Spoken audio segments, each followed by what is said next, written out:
Okay, we are live.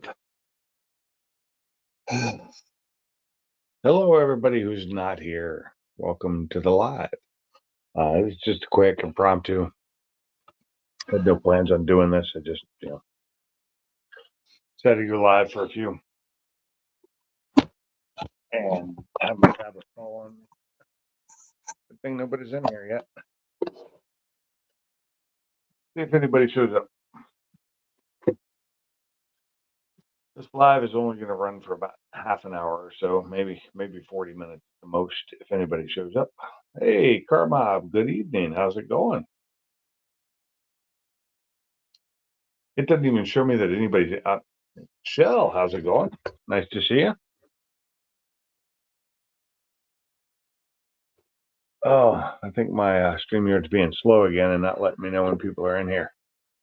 Also, need to get my TV set up to where it's on here so I can see what I'm watching. Library. Oh, they changed it. They changed the app on my TV, so it's a little different now. Now I'm having trouble finding things because it's not there anymore the way it was. Why do they do this? Why do they keep changing things to make it harder for me to find my channel? What's up, poor dude? How's it going? Well, let's see. Go up here now, maybe? No, it just lets me change to me. Sorry, guys. I'm trying to find my live stream, and usually I get it. Let's try this. Nope, that's not it.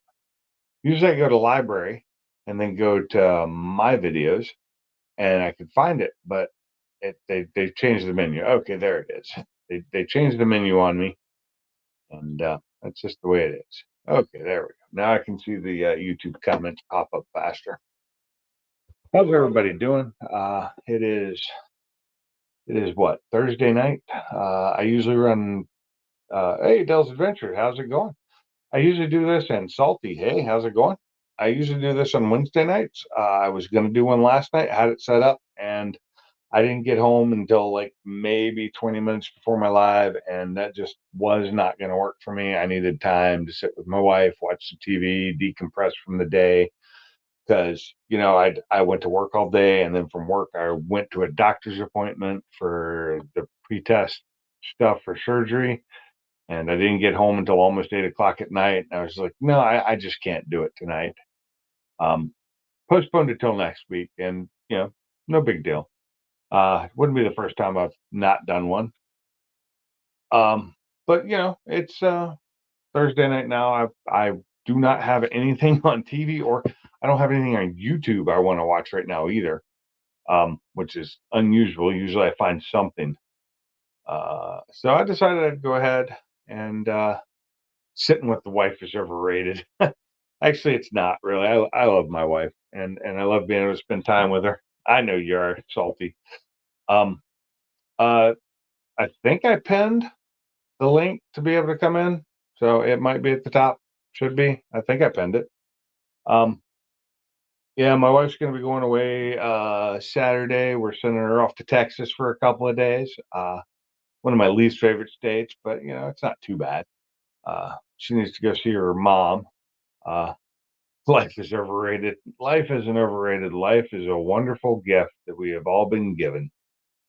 Um, and I'm enjoying my life, and I don't want it to end, but one day it will. Yeah, ain't nobody gonna put up your shit, Salty. It's just the way it is. Um, wow, this is weird. So right now, YouTube on the TV is actually coming in slower than the chat on my StreamYard, which is just weird. That's unusual. So anyway, as I was saying, I don't usually come on it, and it's late tonight. I can't believe this many people are actually in here. Welcome to the channel. Glad you're here. Yeah, I feel you, Shell. I'm going in for surgery in just over a week. I'm super busy at work. I'm like slammed, and I have so much to get done. And I think the 11th is my last day at work. And at that point, I have to like throw it all on the server so somebody else can take it over. Um, big job we're doing right now, and we're kind of rushing into it, and it's not fun. And you know, oh well. Yeah, it's only 9:50, but normally, yeah. Oh, thank you, Shell. I just so we know, I'm lay all the cards on the table. Surgery freaks me out. Do not want to go into surgery. I have a doctor's appointment tomorrow at 11 a.m., which is an hour away. So I got to drive out to that. So my day tomorrow is going to be super long because I got to make up the time when I get back to work and I got to stay late. So I'll probably be at work till like 5 or 6 tomorrow. It's peak season. Yeah, peak season for what?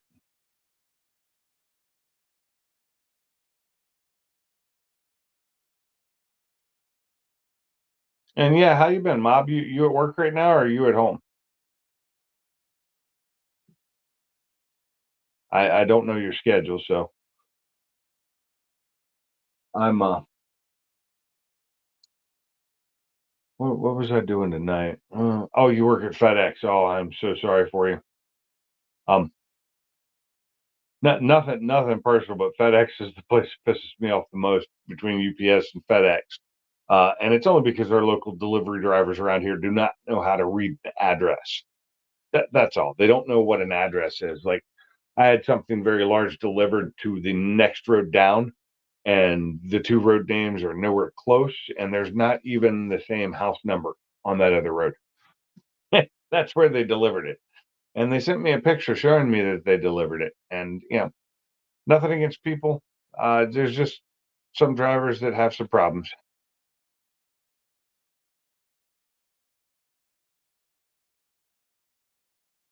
Yeah, it's that time of year, Salty. I've been trying to put out some stuff, and you know, I got to take my wife to the airport Saturday, so Saturday evening or Sunday, I might be working on the car again.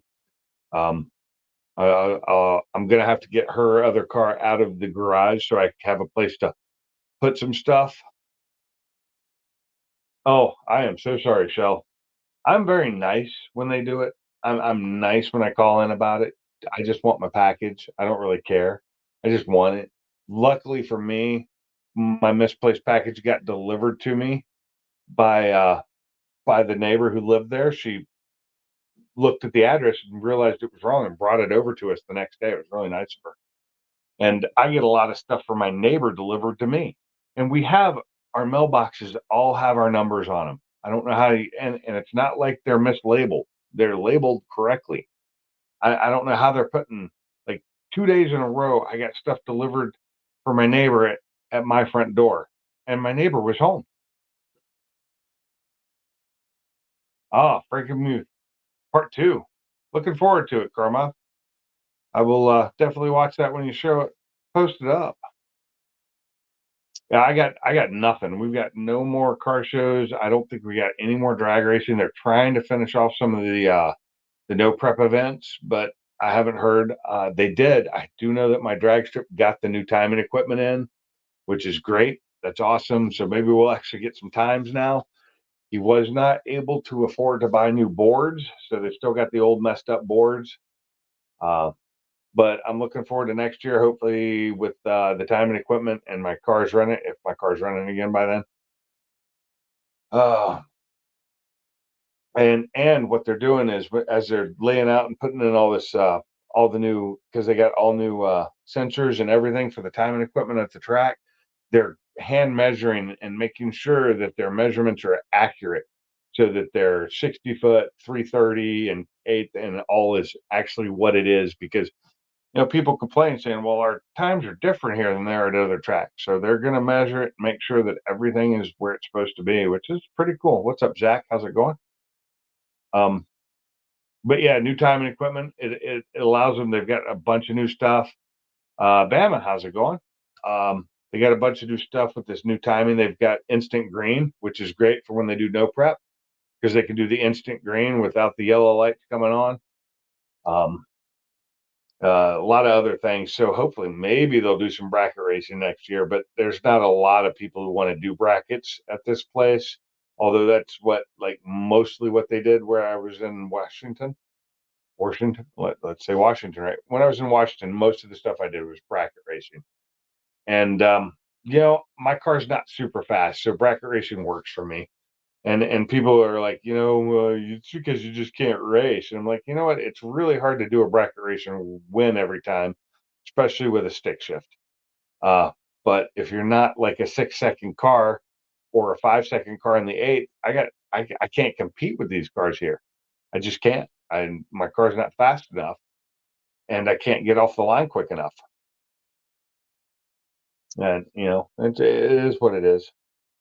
Um, I'm also running like when most of these guys are running down the track, these cars are all stripped out and everything. My car is full weight, and it's not light. It's the premium model, so it has all the fun stuff in it. The nice electric seats that are heated and cooled, and they do all kinds of stuff, and it's got the rear seat in it. I haven't taken anything out of the car. You know, in fact, the only thing I've done to that car is add weight to it by putting a supercharger on the front, which is a heavy son of a bitch. So that weighted down the front, and then the rear, I've got a 7-gallon water tank back there. That's like what 90 pounds just in the tank itself. Is it? It's like 100 pounds of water plus running through that thing to keep it cool. So I just can't compete with these faster cars that are made to be race cars, and I don't want to get rid of the nice stuff in my Mustang. I like it. One day it might get turned back into a street car. Who knows? May happen sooner than later. Right now I'm trying to sell my truck. Uh, big big thing I've been also thinking about is my little 16-foot flatbed trailer. I don't hardly ever use it. I'm thinking about selling that too. Just trying to downsize on stuff for one, and two, I could use the money. It's just sitting. The stuff's just sitting there. I don't need that big of a truck anymore. I can get a smaller, older truck for a lot cheaper and pay some bills off. Maybe pay off this car I owe money on. I hate that. I hate having to owe money on a car. Um, and the trailer I have is not worth very much. I figure maybe I can get 2 grand out of it. It's only a 16 foot, but it's got a lot of nice stuff to it. Was redone a couple of years ago. It's got really nice axles on it. It's got brakes on all 4 wheels. It's got all new wiring that's actually got conduit under it holding the wiring in. All LED lighting, and it has an electric jack in the front, which is really nice. And then it's got a box on the front for stowing gear and stuff. It's waterproof. It's never leaked on me yet. And then it's got a hitch on it to where you can use a hitch mount winch and throw it on there for pulling your car on. So yeah, it's not a bad little trailer. It's just a little, I don't use it as much as I used to. I mean, when I was living in Washington, my son used it more than I did for towing friends' cars and his cars, all these broke down cars. It's great for that when you need to take a car to the dump or, uh, go pick something up for someone or move somebody off the road. But for my cars, I use my enclosed trailer, and yeah, I'm fine with that. So, I hope everybody's doing okay tonight. How's your week going? Hopefully, good. It's getting to be that. I mean, we are in that Christmas season, so I'm sure people are already out shopping. You need a trailer for your Fox body? Well, I got one. Probably going to go on sale here for about 2 grand, and it would be perfect for a Fox body. It's a 16-foot deck, and it works with my S550, so it'd be fine for a Fox body. It's I think a 5,000 pound trailer is the load rating, or maybe it's 7. I don't remember anymore.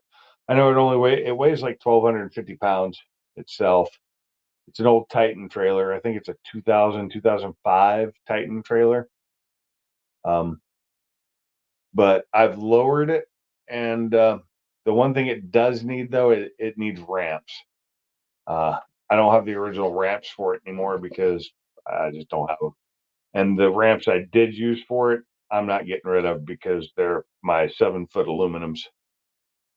Yeah, I think it's a 7K. I think it is a 7K gross weight, 3,500 pound axles. Um, Yeah, yeah. I'll even re-hit it up on some of the spots with some black spray paint, the way I painted it the first time, just to clean it up. Yeah. Oh, when I bought it, it was nice when I bought it because it had sides to it. But when I moved up here and we were towing it across country and it had a car on it, I got rid of the sides. I left them in Washington, and they were just like 2x4s bolted together with 2x6s, and so they were super heavy. But then I'd also made a front and a rear for it too, so it was like a because I used the trailer a lot to haul stuff to yard waste. When I was pulling out a bunch of trees and bushes and stuff, and just load the trailer up, throw a tarp over it. But yeah, it's good. It's got jacks in the rear of it, so you put the jacks down to keep it from bending because the rear of it's bent down a little bit from the years that it was used without those. And so I welded on a couple of jacks on the backside, and then I took the cranks off of them, and I put what do you call those things? Lug nuts on them. So now I use my impact to run them up and down. It's a lot easier that way, much faster too. Well, when I post it, I'll have pictures of it. I'll get pictures of it before I post it, and I'll post it. I'll post it in some group chats and with my friends first before I sell it out on the open market. But I like it. It's been a damn good trailer. It brought like my Focus that I have that came across the country on that trailer, and it's pretty good. And I do need to get some new tires for it first. It does need new tires. Um, and I think those are like $130 a set. So it needs like $260 worth of tires put on it. It's got aluminum wheels. They're not in the best shape in the world because they're old, but they're nice. And it has Zerk fittings on it for the greasing, and two of them will become bearing buddies soon because I bought a couple sets to redo the ones on my other trailer. So I'll have two extras that I'm going to just throw on that one too. Then the other two already have Zerk fittings on them. They're just the non-name brand ones. They're not quite as nice as the bearing buddies, but they work fine. And I always make sure it's all nice and greased up. But it's a good trailer. My son, it's the trailer my son keeps saying is his, even though it's not, because he used it a lot. Anyway, enough about that. What I found out today was I didn't realize that Auto Trader, when you pay to post an ad on there, they still take money from you when you sell the truck or your vehicle. It's like a percentage, I think 0.9% it looked like of the sale price they take. And I'm like, why don't you put that where I could see that before I paid you to host this ad? I shouldn't have to pay you twice. It's like they're the government or something, like taxes. You pay when the money comes in, you pay when the money goes out. One of those deals. But I mean, it wasn't bad. For $95,000, it was like a $941. So total, that would have been with the other $50. It's like a total of $1,000 I'd have to pay to sell my truck. But at that point, if I get what I'm asking for it, not so bad because um, then I can use that money to pay off the other car, uh, pay off most of my bills, and buy another truck. Just not a new one. But we'll see. If somebody decides to buy it for what it's worth, that'd be great. If not, I'm not selling it. If people like I got offered 80K for it already, and I was like, no, I'm not selling it for that little. I love that truck. That truck it's not just a beast, it's comfortable. It's such a nice truck. And there we go. What up? Yeah, I'm going to be very careful from now on, and Yeah, I'm I not hope letting so. anybody in that I don't know anymore. Yeah, I In don't fact, blame you. I think for next week when I get done, I'm going to end up doing the thing where it's YouTube verified accounts only. So if you're not verified through your StreamYard, it won't let you in. I don't blame you. And yeah, because that is on me because I thought he dropped for some reason because I'd had too much to drink. That's the whole truth of that one. Yeah. I mean, I was And I wondering saw Stupid myself. Fast, and I was just, oh, Stupid Fast must have fallen out again because when he was down in his garage the other day, he kept losing connection because of his camera. Yeah. And so I just automatically said, oh, let me let him in. And then when I went to remove him, it shut the screen down. And I had to get back in, find it, and kill it. And Yep. it was just like if it could go wrong, it did go wrong. Well, Oh, I thank you, thought Ben. I. I hope I get. Oh I'm yeah, sorry. Go ahead. somebody came into my stream the other day, and they had their name as Stupid Fast, and I didn't pay attention that it wasn't Stupid Fast because he was already in the stream, Stupid Fast Same Truck, thing that happened to Funky. Exact same and thing that happened to and Funky. there's a guy with his just hanging his penis out there, just for the world to see his little teeny dick. And all you heard, Four Blue in the background. He's got his dick hanging out. And I couldn't, and I'm hearing that, and then my screen is shut down, so I can't do anything because when I went to hit it, something happened, and I hit the wrong button, and instead of hitting remove, it shut my screen down. And I was like, "What the hell? Why?" And then I actually downloaded that video from StreamYard, and I edited it, and I got rid of the last minute of it, which would have canceled way more than that out. And then I re-uploaded it to Facebook or to YouTube. And the next thing I know, I get a message from Mach 1. He's like, it's still on there. And I'm like, how the hell did that happen?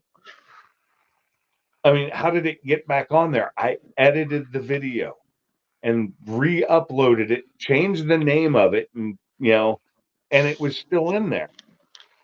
How? It's like YouTube pulled the old video out instead of the one I re-uploaded. Yep. And I don't get that. You know what? And that was a really good live stream that night too. We had some really It good was conversations really there. good. It was going great too. And Yes, I it mean, was I was going about to really end good it. live stream.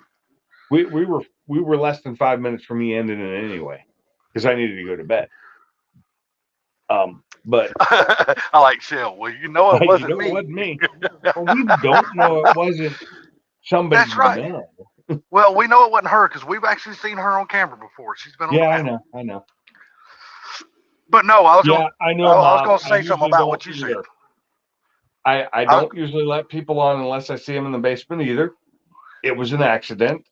It was they took advantage of the fact that I had been drinking too much that night, and we were over it was like 3.5 hours into a live stream, and it was late, and they came in with the name Stupid Fast, and I didn't realize it wasn't Stupid Fast Trucks. It just said Stupid Fast, and it had some like cat, like its symbol was like a cat. I didn't even pay attention to it. I was like, my brain either thought, oh, he dropped off, or oh, he's trying to share something in the channel, yeah. and I hit add, and he didn't even show a picture for a good couple of seconds after that, and I hear Stupid Gus go, "That's not me," and I go to delete him before he even turned his camera on, and that's when my screen shut down, and so I couldn't see anything, and I couldn't do anything.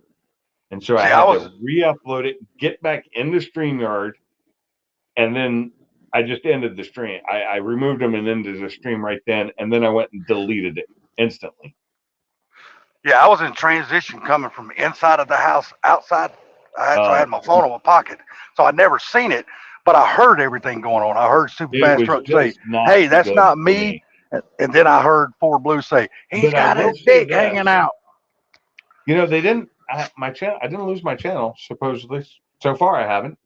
No, But you're talking to us on it right now. my shorts that I've been posting have died. None of them are doing anything anymore. It's like they shadow ban. I'm like shadow banned now.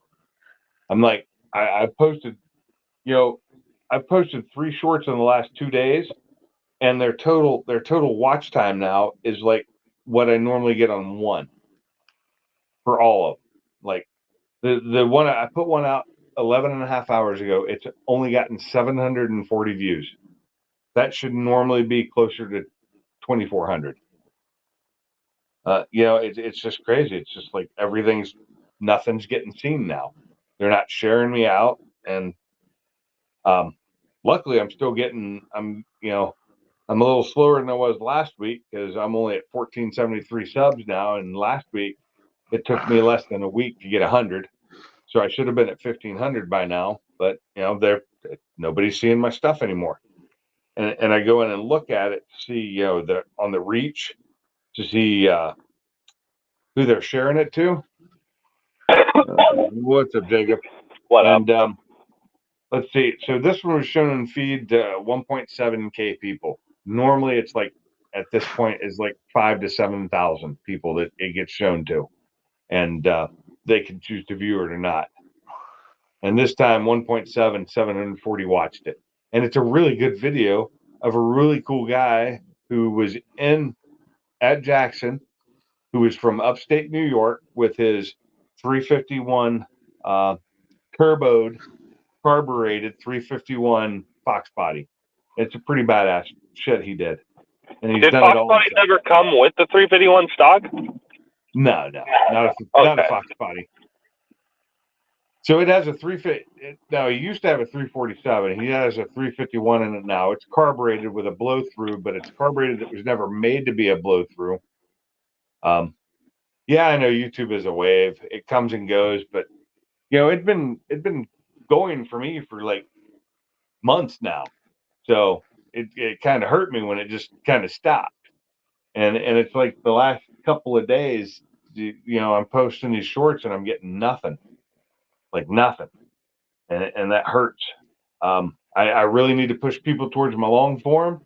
I'm trying to find a way to do that to get it switched over because I really need the watch time. I'm still only at like 2,600 or 2,670 watch hours out of the six. It's so my watch hours that actually count are half of my actual watch hours. Well, I thought I found me a really good deal on the truck Sunday, but that all got changed Monday. What truck? Oh, I actually bought the truck, and then my brother turned around and bought it for me before I could even have a chance to do anything to it. What truck was it? I bought me a 16 Chevy Silverado 2500 XD. A 16, okay. Yeah. Those are nice. Now, if it had been like say a 9 or a 10, I would love to have my 07 back, but with the upgrades that like the 09 got when they revamped, but with the older body. I prefer the body style of the 7. Yeah, I mean, well, I got to the point where I wanted a nice truck, and I really wanted a Ford, but the way Fords have got their trucks priced now, even their used trucks, dude, you just can't afford to buy one of them. They're just way the fucking hell overpriced. Well, the company that I bought my little Colorado from had this truck, and it had a utility. Well, still got it. The utility work bed on it with the toolboxes, the ladder racks, and all that kind of stuff. Right. And it's got 130,000 miles on it. Like I said, this is 16, so I wound up giving 17.5 for it. And it was going to need. It's got a bad rear end in it, so I was going to have to put a rear end in it. Well, I told my brother I was looking around for a rear end. I already done called LKQ and found a bed for it because I'm going to take the utility bed off and just put a regular bed back on it. And so he said, "Well, don't worry about it." He goes, "I'll give you 20 for it right now." He goes, "And you don't do nothing. You don't fix it." I said, "Well, hell, it's yours." So I made $2,500. All I done was brought it home. Nice. Yeah, I mean, I wanted it really bad, but hey, he wanted it more than me. But I told him I wanted the utility bed off of it so I could sell it and make some kind of profit, other than what I just got. He said that's fine. Like all my stocks and everything I had were all tied up in a lot of things like oils and gas and all that, and natural gas. Mm-hmm. And none of it's doing well this year. It's all like at all-time lows. Well, only reason why, because the Biden is pushing the electric shit. Plus, nope, that's not why. Has nothing to do with it. It's because of the weather. Oil is going up. No, and it's not the oil, natural gas. It's because of the weather. It's because it's too too nice this winter. Too nice. Hell, I'm standing out here in an Eskimo suit. It ain't that freaking nice. Okay, it's like 50-some degrees out now. I'm cold as It's shit. 53. Okay, I walk out in shorts and a jacket if it gets Oh below no, 50. no. You seen me when you let me on a panel, right? Well, hell, I'll just show you right now. I'll show everybody. I Yeah, know you can you're laugh. wearing a jacket. You're wearing a heavy Y'all, jacket. fucker, I got 2 jackets on. Y'all can Yeah. all, Okay. Do you y'all guys can hear all that? laugh at me. Y'all can all laugh finally at me. I don't realized that care. unless it gets to below 30, Wait, and if it's not below 30, I'll wear a jacket, yeah, but I'll be in shorts. I don't care anymore. I've realized my legs don't get cold. No, it's cold out here. I got a jacket No. on, and then under my Yes. jacket, I got a fucking Seattle safety sweatshirt. So this morning and yesterday morning, it was like 20 something degrees in the morning. It was like cold. hell yeah, it was. And as long as I got my hoodie on, I'm fine. But I'm not outside very long, you know? Yeah, it was cold yesterday morning. Holy shit, it was cold, Jack. 46 degrees, it's a heat wave. But yeah, like natural gas is like at it. My natural gas, I have lost so much money on it right now. I was hoping that by December it would at least go up some. Like its numbers last year. If we're back at its numbers last year, I'd sell it, no problem. Make some money on it. But you know, I know it's not going to go up to what it used to be. It's never going to get back to that 40,000 range, but I wanted it to get back into the couple of $100s range again. I'd like to make a couple $1,000s off of it and then, dump it. Now, I was going to say something about your trailer. Bama's saying he's needing a trailer for his car. Your trailer for $2,000 or whatever you wind up putting it out there for, that is a good deal on that trailer right now. Yeah, it's about If people just goes out and prices them right now. I've been looking at the prices of new trailers. Mm-hmm. And new trailers mine are stupid. has, because it's got the electric jack and everything on it, and it's a 5,000 pound electric jack. I didn't want. It works really well. Yeah. And I like it, and I like the jacks I put on the rear of it and everything. So it makes it. The only thing is it needs ramps. They were not I don't hard have to get. ramps for it. They're not Now, the hard original ramps that came with it were short, and Jacob may have one of them still. I don't know. Do you have them are not hard to get. I still have both of them. So Jacob has the original ramps that came with it that actually fit underneath it. And I use and that's up in Washington, and I use these 7-foot aluminums, but my aluminums I'm not getting rid of because they're expensive as hell. I think those you use them for your lawnmower.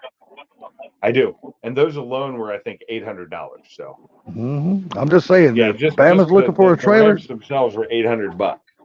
I'm just saying, if Bama's looking for a trailer, everything that trailer's got to offer, that is a good deal on that trailer.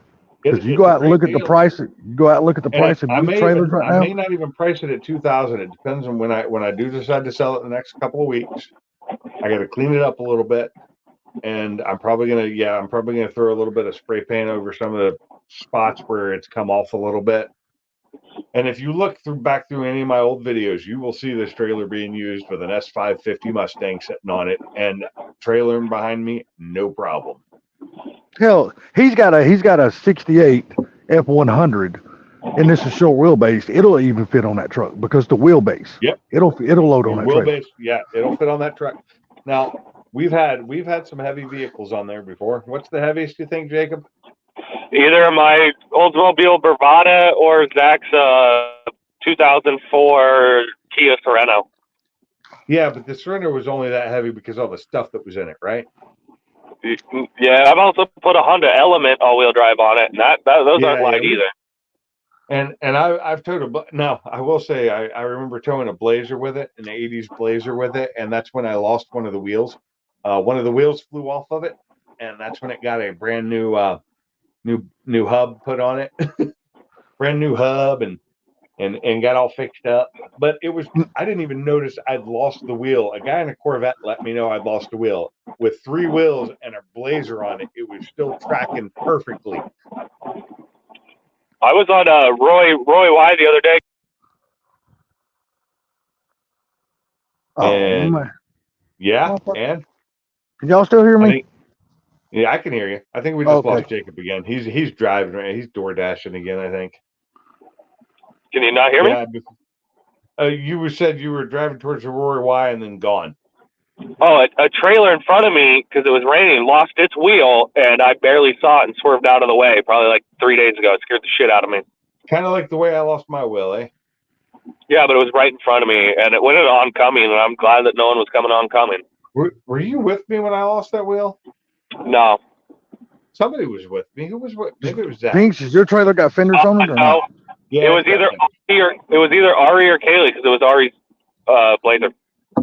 Yeah, Ari. I don't think Ari stayed with me. I think it was, or maybe it was Ari and her boyfriend.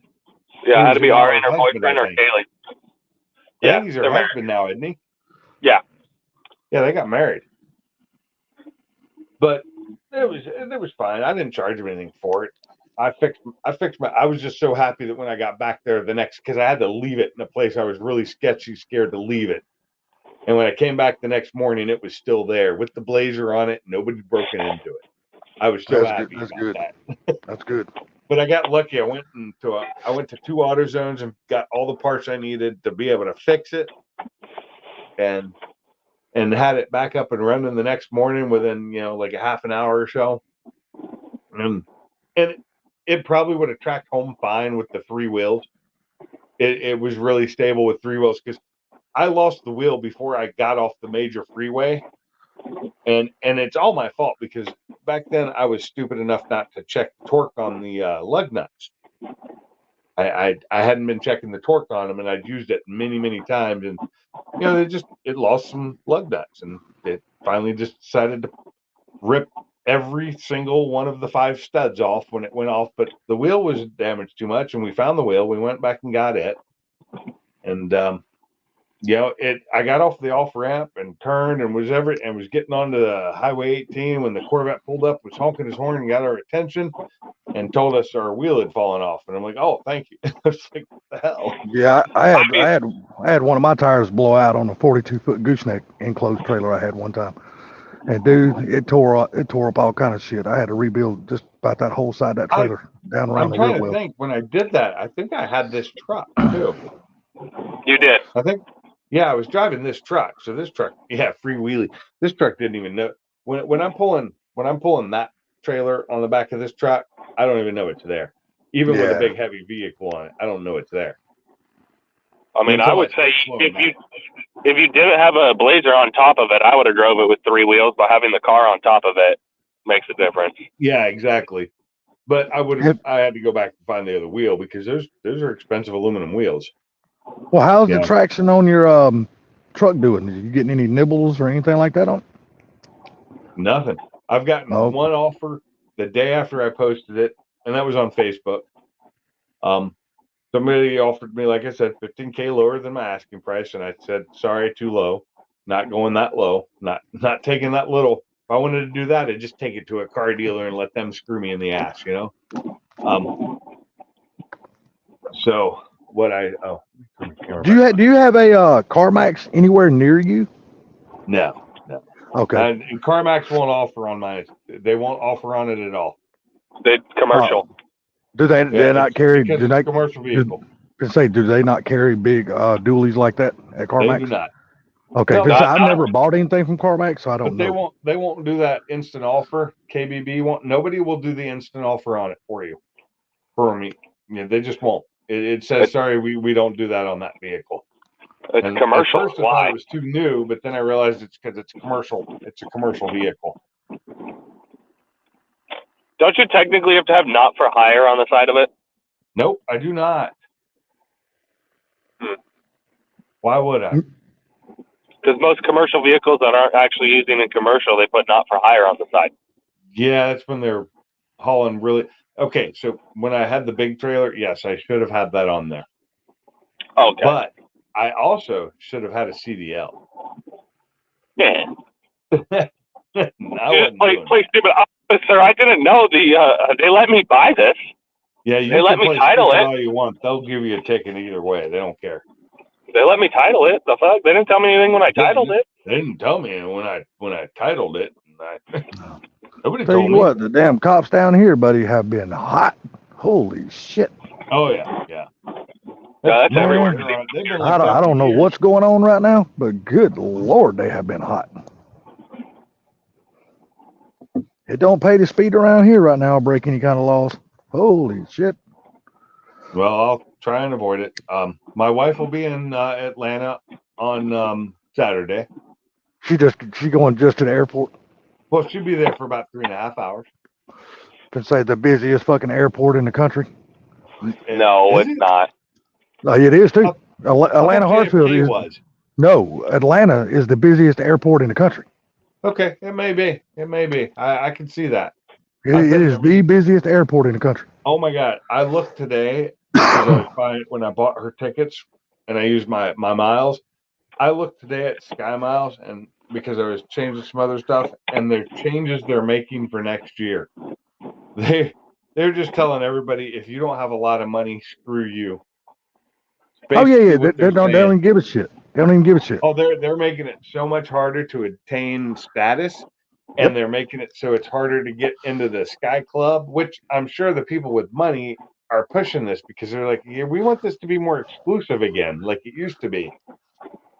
Yeah, because I've been in the Sky Club last couple of years ago when I was still flying, they were just packed. It was like you couldn't get food because there were too many people in there. Jacob, Jacob, have you never flown out of Atlanta before?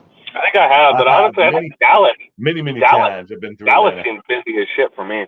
I'm telling you, man, when you go to Fuck Dallas. when you go to Atlanta, your connecting flight when you land and come out in your terminal, your connecting flight might be on the very other side of the fucking airport, and then you've only got like 35 minutes to get there. So I'm smart. And dude, I'm telling you, it's a long motherfucking way from one side of this airport to go to another one to get to another terminal. I just looked. You see what Carl Mob says? I hate Atlanta. That left at a better time for Colleen, but the layover in Atlanta was like 38 minutes, and I'm like, yeah, no. We need to go back to where it's 2 hours or more. Because for one, she gets wheelchair assistance too when she's at the airport because she can't walk that far. No, I just looked it up. Atlanta is number one. Dallas? Which Dallas airport? Are you talking Dallas Fort Worth? Because that airport sucks, and I hate that airport, and it needs to go to hell, and I never want to go there again. Dallas is number two. Atlanta is number one. Yeah, so what now? Atlanta's number one. Yeah, Atlanta's number one. It's the busiest damn hub airport in the country, dude. It is so fucking busy. Atlanta is stupid busy. Yeah. Name an airport you enjoy going to, because I've never been to an airport where I want to come back. Huntsville Airport's awesome. That's a tiny ass airport. You can't even fly in there. But it's easy, and I will say Atlanta Airport is actually one of my favorite airports to be in for a couple of hours because I know a couple of bars I really like there. and there's a Sweetwater 420 bar there that I used to live at when I was there. Because you're right. Flight that was like a couple gates down from it, the Sweetwater bar, and another airport I really love is Amsterdam. Yes, it's busy as fucking hell and it's huge, but if you know it, and it's not as good as it used to be. And back when I used to smoke, one of the smoking areas was in one of the bars that was an Irish pub, and I used to love that. But they don't even have that anymore because they made it illegal now. But I don't smoke anymore, so it's not a big deal. I don't think there's an airport where you can smoke inside. There might be one overseas somewhere, but in America, I don't know if there's one. In Shanghai, you could not smoke in that airport. Shell, I was gonna say you're right, but Shell, you got to look. I mean, you're only a couple inches shorter than Car Mob, if you know what I mean. So you kind of can be the same. I'm just kidding, Car Mob. Oh, you gotta be kidding! Car Mob is taller than I am. I think. I'm fucking with both of them. I guarantee you, they know exactly what I'm talking about. No, I ain't talking about inches on height.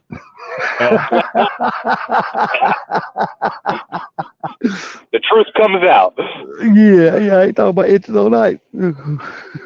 Yeah, Shell is cuter than he is. I'll grant her that. She's cute. But only a little bit. I gotta fuck with Car Mob. I'm sorry. I gotta fuck with He's at work right now and he can't get on the panel, so we can all Well, just. Carbob's a really good guy though, so I can't. Oh Really yeah. Oh man, he knows I'm doing it with love, dude. He knows I got are to they mess bigger with him. than mine shell though? I mean, mine have actually shrunk. What are we talking about? Boobs You now? have to compensate. Well, she said her boobs are bigger. I Shell said my think boobs I are do bigger. remember her. I do think I remember her saying one time on the panel that she was a double D, if I remember She correctly. just said it again. But from last There you I go. heard, Shell's lost a lot of weight though, haven't you? Yeah, but see, that's the thing. We want women to lose weight, but we don't want them to lose their boobs. We want them to keep the big Yeah, I boobs. know. But I'm just saying, she was saying she's lost a lot of weight, so that's good for her. I need to because I'm a little overweight. Me too, Carbob. Me too. 70 I love pounds, big boobs. yeah, 70 pounds. God, if I lost 70 pounds, I'd be under 200. That'd be awesome. Dude, if I lost 70 pounds, I'd be 110. if I lost 70 Yeah. pounds, I'd be another person. You'd be a person instead of two people in a short body. I think if I lost 70 pounds, I think I'd be dead. I think I weigh more than you, Jacob, and you are. Shit, you're over a foot taller Jacob's than I am. light. I'm like Jacob is over 6 foot tall. He's 6.5 foot tall. Didn't you say you were 6'6"? Yeah, I'm 6'6" at like 180. Dude, I'm only like 5'6.5", and I stepped on the scale the other day because I had, I got the Humana supplemental plan through my Medicare and shit like that through this Social Security. No, and they get that long ass work. No, they come out here and done it like they have to do a year examination, physical type deal thing on you every single year. Well, she come out here the other day and I stepped on the scale and I was like 194. I was like, damn, I got a big ass beer gut. Okay. Get my shoes on. I got to take the dog. Hopefully I'm only 5'6" and I'm 194. That lets you know I got a big beer gut. Yeah, I think I'm getting bigger. I'm only 180 pounds, plus 80. My thing is though, my thing is everybody always told me to watch my weight. Well, I finally got it out there where I can keep my eye on it, and now everybody's complaining. I watched my weight. I watched it get heavier and heavier. Yeah, that's what I'm saying. Everybody said, Keith, you need to watch your weight. I said, well, okay. I finally got it out there where I can keep my eye on it, and now everybody's complaining I'm too damn big. Fiona? No, I don't watch my weight. Hey, Dad, though. That Thai food, Caitlin says it's the best Thai food she's ever had. I did not like the curry. I'm not a fan of curry because I don't like peanut oil. It just doesn't taste good to me. I love peanut oil if you're cooking the right thing in it, like a turkey, if you're deep frying a turkey or something like that. I do turkey and peanut oil. Other than that, the curry just tastes too much like peanut oil. I didn't like it. Really? I hear you, Carmob. I hear you, Carmob. Big boobs for the win, Jack. I don't need no damn boobs that look like two eggs with a yellow running. I like small boobs. I'm not a big boob person. I like skinny girls with small boobs. Dude, I'll tell you, this is my thing. I love big boobs, big asses, and big thighs. I'm good. Welcome to the outside. See, I put a jacket on. Look at that. See? Jacket. Yeah. I mean, you better stop jacking it outside. I'm wearing shorts. Well, it's dark. Hey, ain't nobody going to see it. It's dark. I'm wearing shorts and jacket, and then my dog is over there with her light on, who needed to go out to come out here and lay down. She's Look, I'm like this. I'm like this. So we can see her. I'm like this about chicks with big boobs. If a guy don't know what to do with the big boobs, then he's hopeless. There's things you can do with big boobs that you can't do with them damn two little eggs with a yellow running. There's a lot of fun you can have with big boobs. Trust me. a lot of fun. Hell yeah, there's a lot of fun. Not my thing. But I've also found out that I don't like normal females. If they're not crazy, they're not for me, I've discovered. Yeah, we've noticed. So you're like to be like your mom. Yeah, the crazy needs to be up there. It's one of them Oedipus complexes, isn't it? Damn right. I'm a titty baby. You damn right.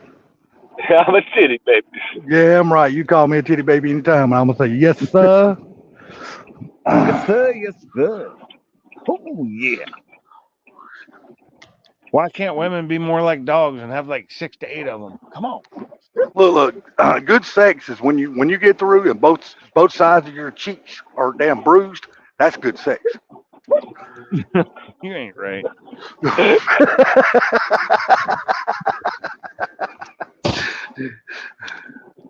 I don't mind the weather out here. It's still pretty nice out. It's like 50. I don't even know what temperature it is outside. I'm in a nice warm car, headed to Lakewood. It's 40 something out here last I checked, but I'm just waiting for I my hear- dog to go potty so I can take her in. I hear you, Car Bob. Asking for a friend. Yeah, boy. Asking for a friend. Oh, Shell says like, oh my Salty loves me. Shell must There's have my all dog. those qualities. You must have the big boobs, the big ass, and the big thighs. That's a perfect I woman put in some my sand out in my opinion. yard.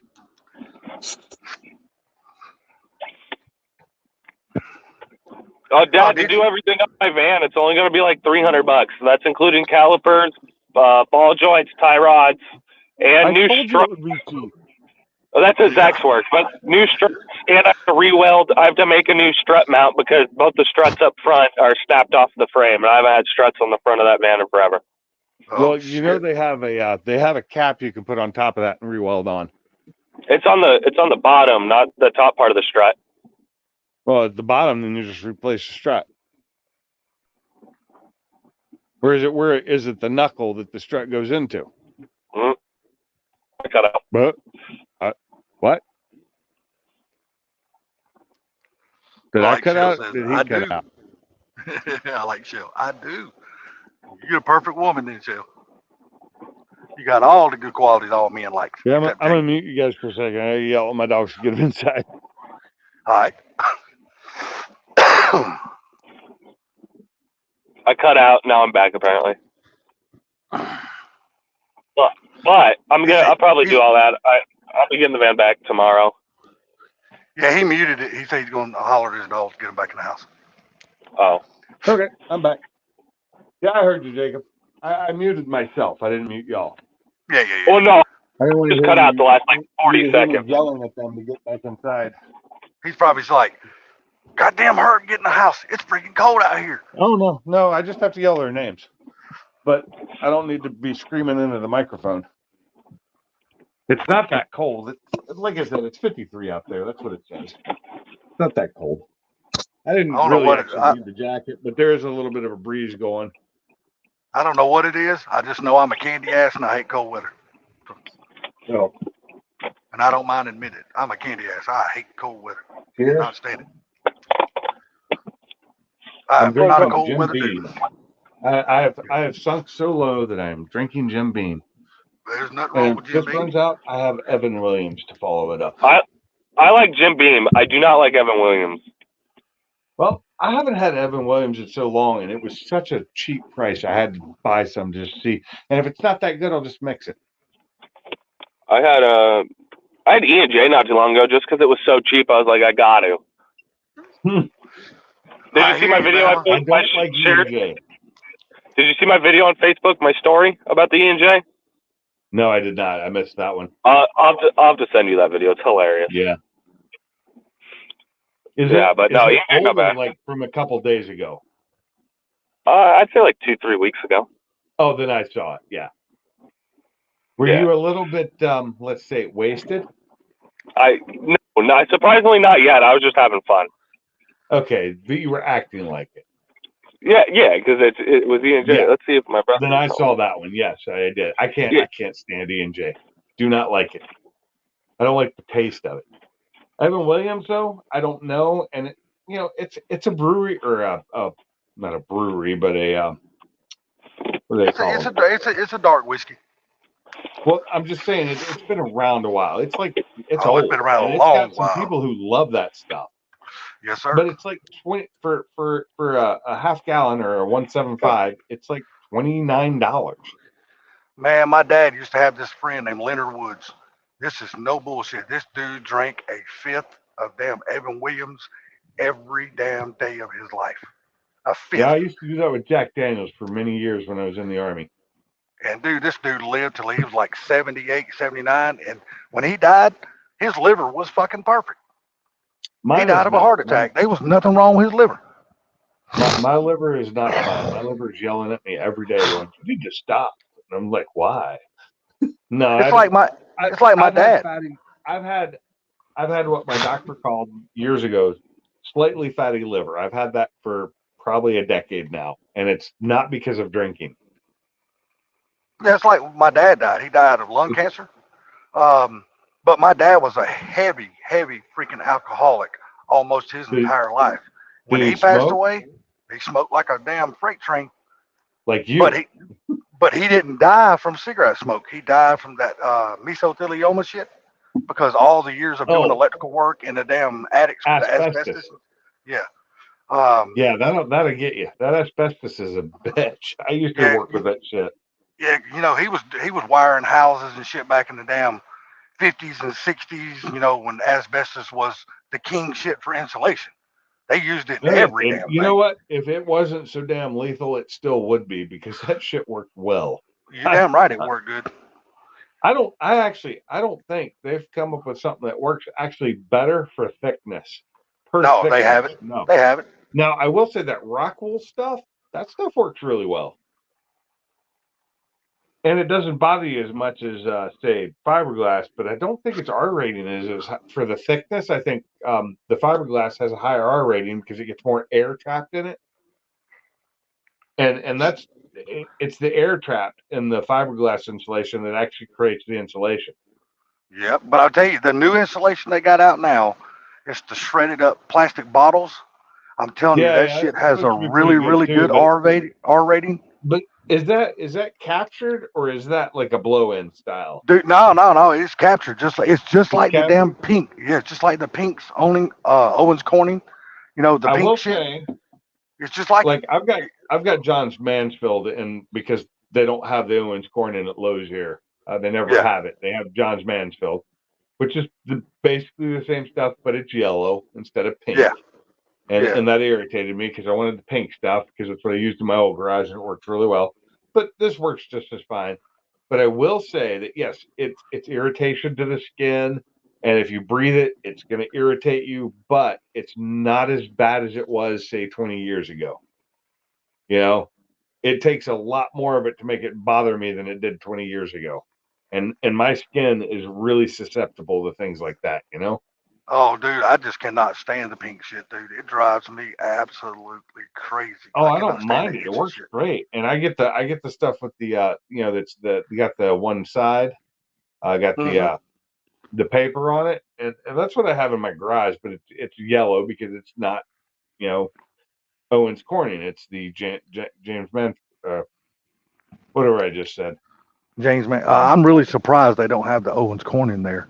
well, they Because sell it, but they never have it in stock ever. oh, people must buy that shit Not as soon not as for it what hits I the was damn wanting to thing. buy. They have it in the bigger stuff.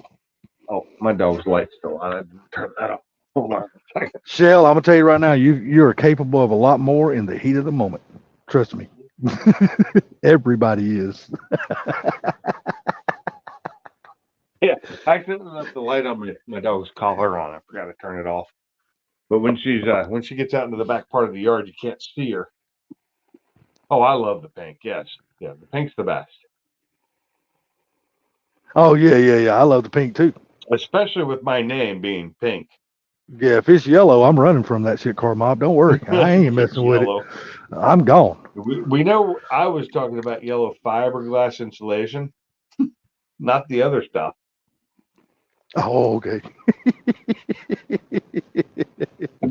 Well, If we it's all yellow, kind of it have. needs cleaned, and Well, maybe a think Z-pack. about it. Think about it. We kind of all handle both of them delicately. So, You heard me though, right? But oh if yeah, it's yellow, it probably needs cleaned in a Z-pack. no, if that son of a bitch is yellow, that motherfucker needs a doctor. Well, Fuck a that's Z the pack. It, Z-pack. ne- it needs more than it needs more than that. That son of a bitch needs to be Oh no, committed the Z-pack will until do it's it. better. But if it's yellow, chances are it ain't getting no better. It's already ruined. Uh, It's so went way too far. Ain't no coming back.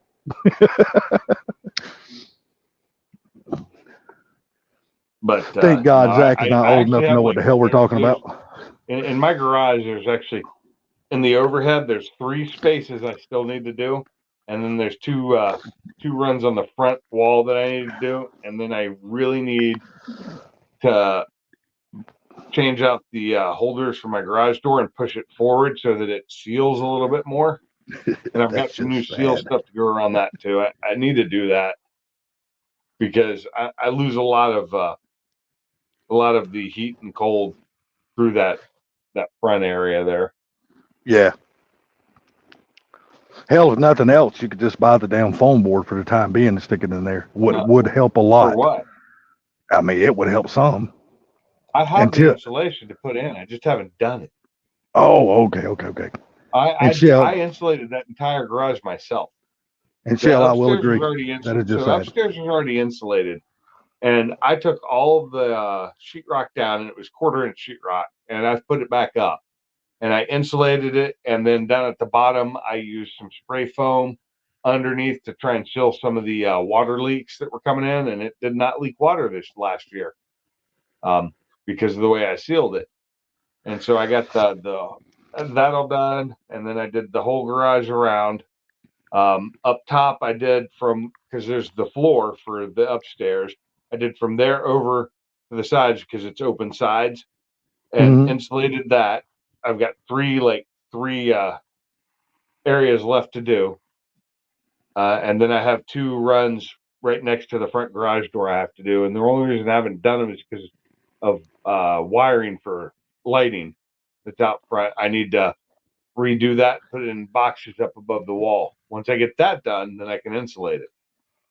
But I forget about it half the time that it needs to get done, and so I don't go out there and do it. And then when I'm out there in the garage doing stuff, I'm trying to work on my car or clean up the garage. And like I said, this weekend, when after I get my wife out of here, I've got to move her car out so I can move my engine and transmission that I pulled out of the car. If you saw the last video I posted, the engine and tranny are out of the car now. Oh yeah, real quick. Is she just going out of town just to visit family and stuff like that? She'll just be gone till Tuesday. She's just going from Saturday to Tuesday. Oh, okay. So I have a new part that I got for my car. So when I got that passenger side knuckle, when I got it apart, it kind of damaged the ball joint on the lower control arm. So I got a new lower control arm with ball joint. And this was like 6 to 8 inches. $65, and it's a Moog. Rock Auto coming in clutch every time. Hey, you gotta love Moog because most of the Moog parts, man, got grease zerks in them. It does. And the stock stuff doesn't. So eventually, I'll probably replace the driver's side with just to match this one. I love the Moog stuff, man. A lot of people say, man, well, there's so much better stuff on the market. I'm like, yeah, but Moog is tried and true. Moog I'm sorry. I personally consider Moog one of the top of the line stuff for like simple suspension parts. Yep. Like control arms and ball joints and stuff. That's what Chevy, Ford, doesn't matter. Moog makes really good parts. Hey, Moog makes a really good universal. It's got a decent warranty. And Moog makes really good universal joints too. When I redid back when I had the my wife's first, was it the 95? When she had the 95 Mustang, I redid the front suspension on that because it was one of those where the steering was like this and it didn't, it wouldn't turn. So I redid and I used all Moog parts for outer tie rods and all the control arms and all that. I replaced them all in the ball joints, and it was all Moog parts. And my God, that thing was like a brand new car when I was done.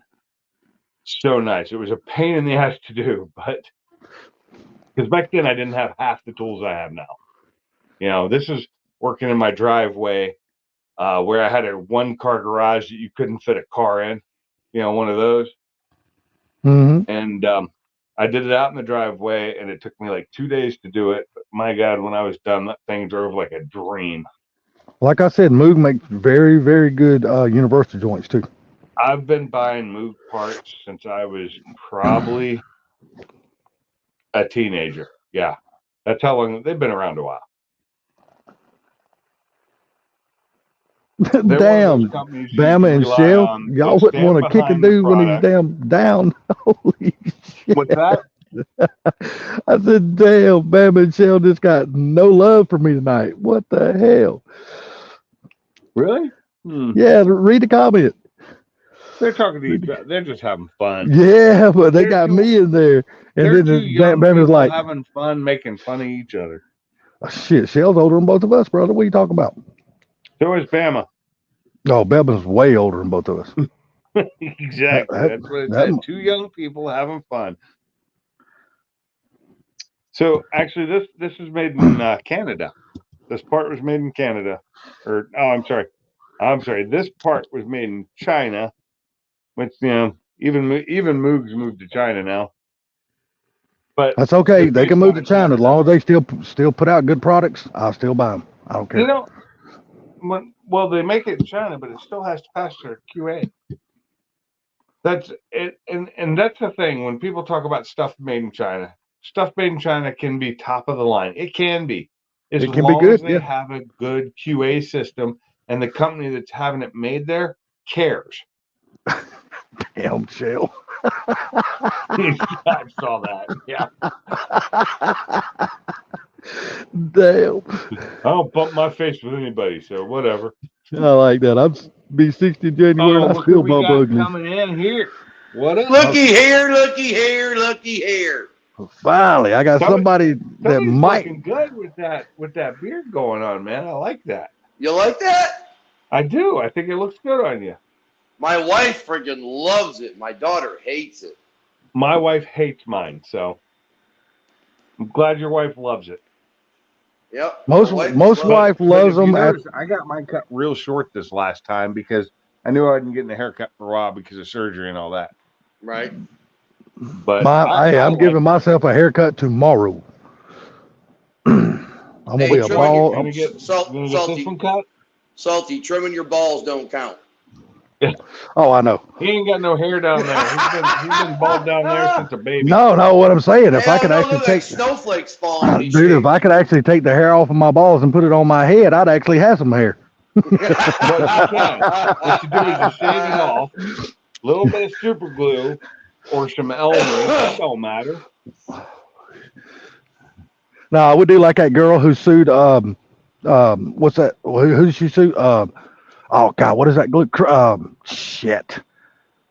What is that company? She glued her hair on top of her head. Gorilla glue. Yeah. I can use some of that Gorilla Glue, and if it don't work, I just sue fucking Gorilla Glue and get rich. You know, Gorilla Glue never paid her. She got rich off of all her internet fame. Yeah, for being an idiot. Yeah, Gorilla Glue never paid her. They didn't pay her a dime. Well, they shouldn't have had to. You know what? That should have never even made it to court. That should have never even made it to court. No, because they knew they weren't going to lose, and they're like, they may have paid her a little bit just to make her go the fuck away. Just a little bit of hush money, yeah. Yeah, just go away. Take your raggedy ass on. Yeah, dumbass. quit being my dog. Quit biting my fucking ankles and go on somewhere else. People these days are. Oh my God, the country, the world we live in. Yep. If the people that are around today, I would love to put them back into my childhood and go here, live here. Yeah, no shit. See how you fucking do then in the 70s and 80s. Yeah, I would love to live that. Bunch of little bitches. Oh, Salty, they wouldn't survive. Salty, did you see the beard? No, I don't have the camera. I got the chat pulled up. Hold on a second. Let me pull my phone up. I think, Mob, I think that looks, hell, ain't nothing wrong with that, brother. Real good. I got my beard going too, but it's solid fucking white. So right. You don't even. I wouldn't think a long one would look good on you, but that cut looks really good with it nice and shaved up and trimmed like that. Thanks. Perfect.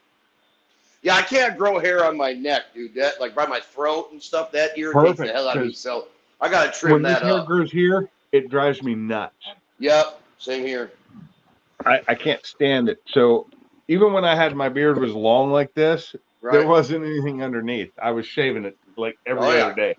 I got it everywhere right now. I'm just too damn lazy to shave it, but it's all gonna be gone tomorrow. So, I mean, I'm a little lazy. I'll go a week without like trimming here and here, but it doesn't grow very fast. It's here that I have to worry, and it grows so much faster here, like right here and here, not here, but here and here, not here. It grows really fast. It'll all grow fairly decently, but this right here will grow really long, and I'll have this like dead spot in the middle. Because that's what if you remember when I had it really long, that's what it was doing, and that's why I just said, this isn't growing right. Screw it, I'm going to shave it off. Right. Well, Shell, you're right, and nothing against you though. It's just I was raised by a redheaded mother, and I seen how. No, hold on. Let me say, I was raised by a redheaded mother, and she was evil as hell when we were kids was growing up, and so I vowed then to never date or marry or have sex with a redhead, because I was like, if all redheads are like my mom, there ain't no damn way I want no part of it. They are. They're all crazy. I think all redheads are crazy. But now that I'm in my 50s, oh, I'll do a redhead in a heartbeat. I don't give a shit no more. Redhead was one of my favorite. Just never dated one. Yep. Same here. Oh, I've never even had sex. I've never even had sex with a redhead. Nope. So the only redhead in my life now is that one right there. It just walked away from me. That's the only redhead in my life now. No, Bama. Okay. No, I got plenty of hair on my balls, dude. It's just it just stopped there. It never made it up to it. It still grows there, but it just don't grow on top of my fucking head no more. It just stopped there. That's hilarious. But no, now that I'm older though, and I'm in my mid-50s, oh, I'll bang a redhead in a heartbeat now. I won't have no fucking relationship with them, but I'll bang them if I ever get the opportunity again. This dog is awesome. This dog is so awesome. We can have a long distance relationship. She's awesome. But my thing is though, I'm scared if I ever do a redhead, I'd probably fall in love with her because they just got that way about them. Yep. Hey, Blue, come here. Come here. Look at this one. She's crazy. See now my mom's redhead right there. See now my mom is a natural frosty because her damn redhead turned completely white. Really? Get up here. Oh yeah. She has her hair. You can't even ever tell she was a redhead other than her pale ass skin. Right. Because she could walk out in the sun for 5 minutes, dude, and catch a fucking sunburn. We're not going back outside again. I let you out there earlier, and all you did was lay down. She's damn sure pale as hell. But now her hair is just snow white, dude. Get over here. Snow White. Yeah, my mom. Yeah, her hair. Now you have to be like Hispanic or something, I think. Yeah, my mom's her hair just completely quit growing red. Now it's just solid white. And when I say white, that shit is white as the snow on the damn ground at Carmob's house. That shit is white. Dude, I ain't lying. I don't know how that shit is, but it's. I too have never made it with a blonde guy either, so it's okay. Yeah, I ain't never made it with a blonde guy either. No. Now I'm sure Bama has, because he's just from that part of the country where that shit's accepted. Oh, damn. He is surrounded by white cotton. Yeah. He don't even pick the thorns out of that shit. Oh, cotton. They just actually got all the cotton around here gone. They just plucked it all, and we have the Peeps factory because you got the yellow and pink rolls of cotton. Mm-hmm. Oh, I'm fixing to get me some damn good onions this coming weekend because I'm going to Vidalia, Georgia, with my brother. Really? So I'm gonna. Oh it's that time of year too, isn't it? Oh hell yeah, yeah. There's no better onions out there on the market than Vidalia onions. They're fucking the bomb. You know what I used to love to do when I was in California, and it's where I bought the last motorcycle I bought in the same place, and I can't think of the name of it, but it's the garlic capital of the U.S. and it's in California. And oh my God, you get into that town, it just smells like garlic.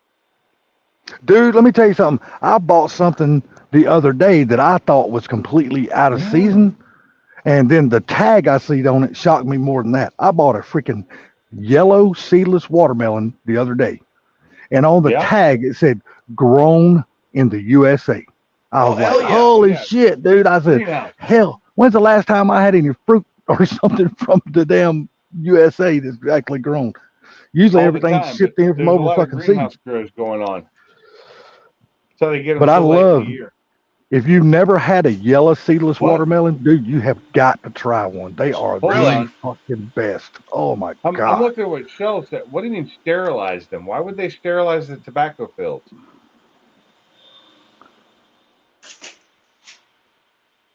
When you say sterilize, you mean clean them so that they're no longer like, or sterilize them so they can't like fertilize each other anymore. See, I'm with you on that, Pinks. I don't understand that either. So I don't either. And where Shell live? That they've got tobacco fields? she lives in South Carolina or either North Carolina. Okay, yeah. The reason that Virginia, North Carolina, South Carolina, Georgia, Alabama, and Tennessee still have lower cigarette prices than anywhere else because it's still a cash crop here. Mm-hmm. But they're still gotten really expensive here too. My Oh, God. dude, cigarette. My mom's cigarette. She smokes Marlboro Red Shorts, the full flavors. Rotate. Oh, damn. Them some bitches are $8.15 a pack. In Georgia? Yes, in Georgia. Jesus, they're over $10 a pack. I know in Washington, but here I don't know because I don't buy them. Still I though, remember when I remember $8 for I a pack of remember when I cigarettes, left dude. North Carolina. When I left North Carolina when I was 19, and ended up in Hawaii, and I had to pay 75 cents a pack and thought it was freaking outrageous. But that's Hawaii, and that was on Post. Off Post, they were like over $1. You know, Yeah, they when were I like first, when I very first $1.05. got my cigarettes, I mean not my cigarettes, but when I very first got my driver license in 1986, gas gas was 65 cents a gallon, and cigarettes was like 58 cents a pack. Oh, 50 cent a pack, man. You were in Georgia, weren't you? Yeah, I've been in Georgia all Yeah, my I was life. in North Carolina, a much more tobacco-friendly place. I think a pack was like 45 to 50 cents. Yeah, but still, can you think of it? Gas at 65 cents a gallon, dude. I Oh man, wasn't paying that much. I could fill my Roadrunner up, even though it didn't get very good gas mileage. Well, I'm But I trying could to fill my think. Roadrunner up and just have all kinds of I fun. remember when I got my license, and I wasn't seven. I was 17 when I got my license. I still had to look for leaded gas stations until we Well, changed some stuff in my car because it was getting hard at that point. And that was 86, 87, 88. yeah, 86 here, dude. Unleaded was like a fucking UFO or something, like a foreign, like a Martian. Exactly. It was like I Everything was here right in was that leaded. time when I had to change my crop. So when we built the 302, we built it for unleaded fuel because that was the new thing coming, and it was getting harder to find leaded fuel.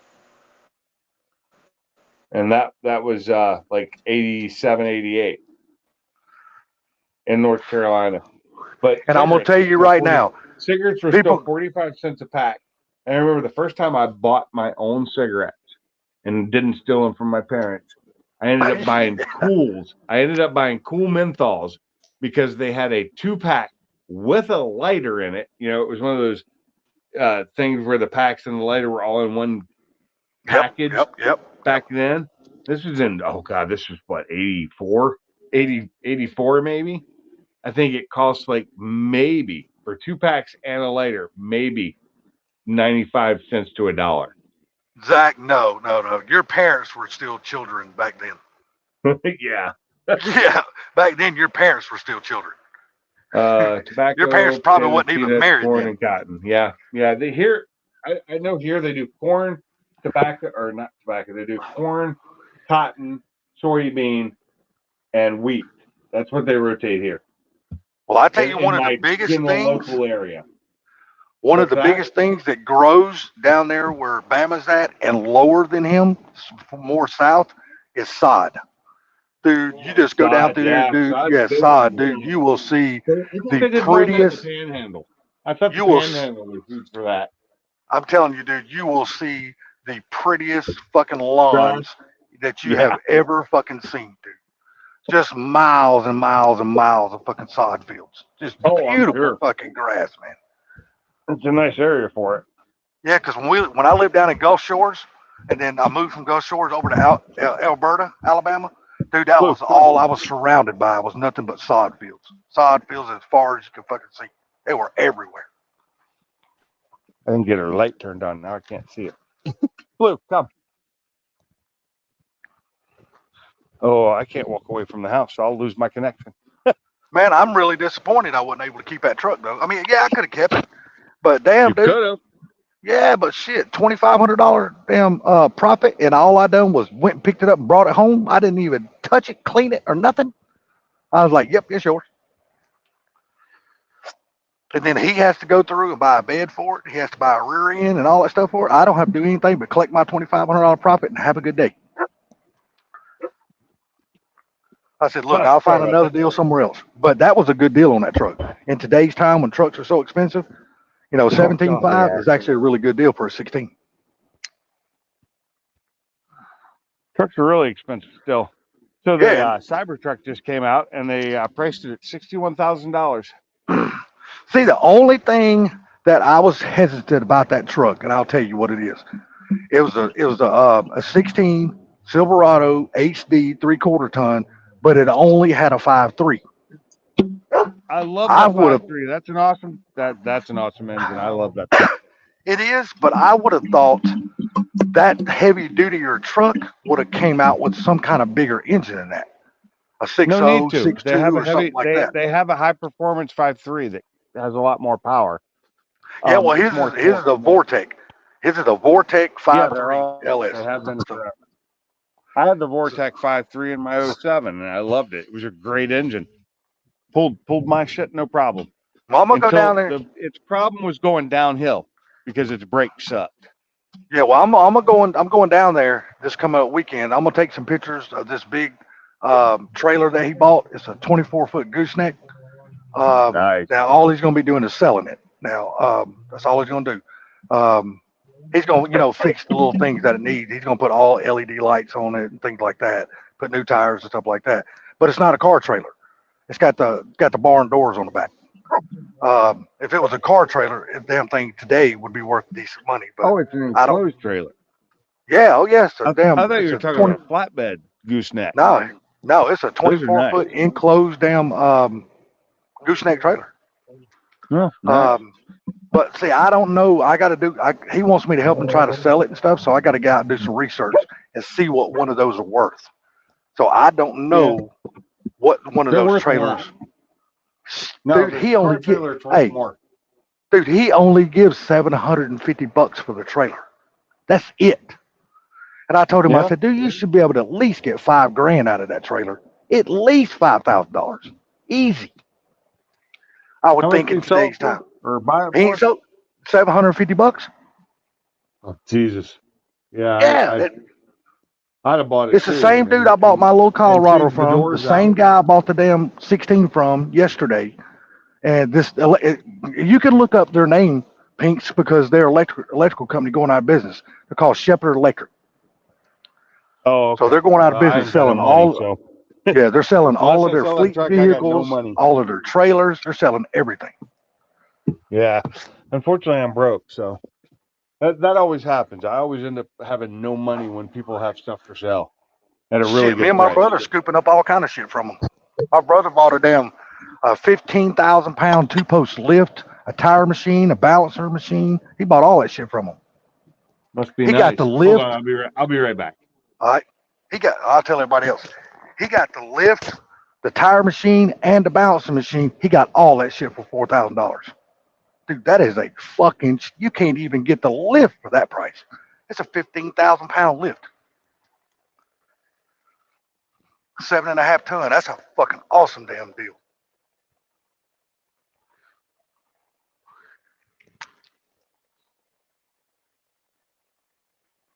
Yeah, no shit, Car Mob. I would have bought that shit, and if he would have told me about it, I'd have bought it right out from under his ass. I wouldn't even told him shit. Dude, I'd have jumped all over that shit. The thing is, that gooseneck could have been changed over. You could change that back door, no problem, or put ramps on it. You can just put ramps on it. Well, see, with that kind of trailer being the way it is, I don't know if the floors and the axle would support a car inside of it. We just have to look. Because You just have to look them up, see what the axles are. If they're yeah, but you didn't hear 3,500 what pound or Yeah, you were away when I just said what he bought. He bought a 7.5-ton 2-post lift, a oh yeah, I heard about tire, a tire machine, and a balancing machine. He bought all that shit for $4,000. I got nowhere to put that stuff. I'd love to Me have neither. it, but I got nowhere to put it. Look, I wouldn't have bought it to put it anywhere. I'd have bought it just to flip that shit.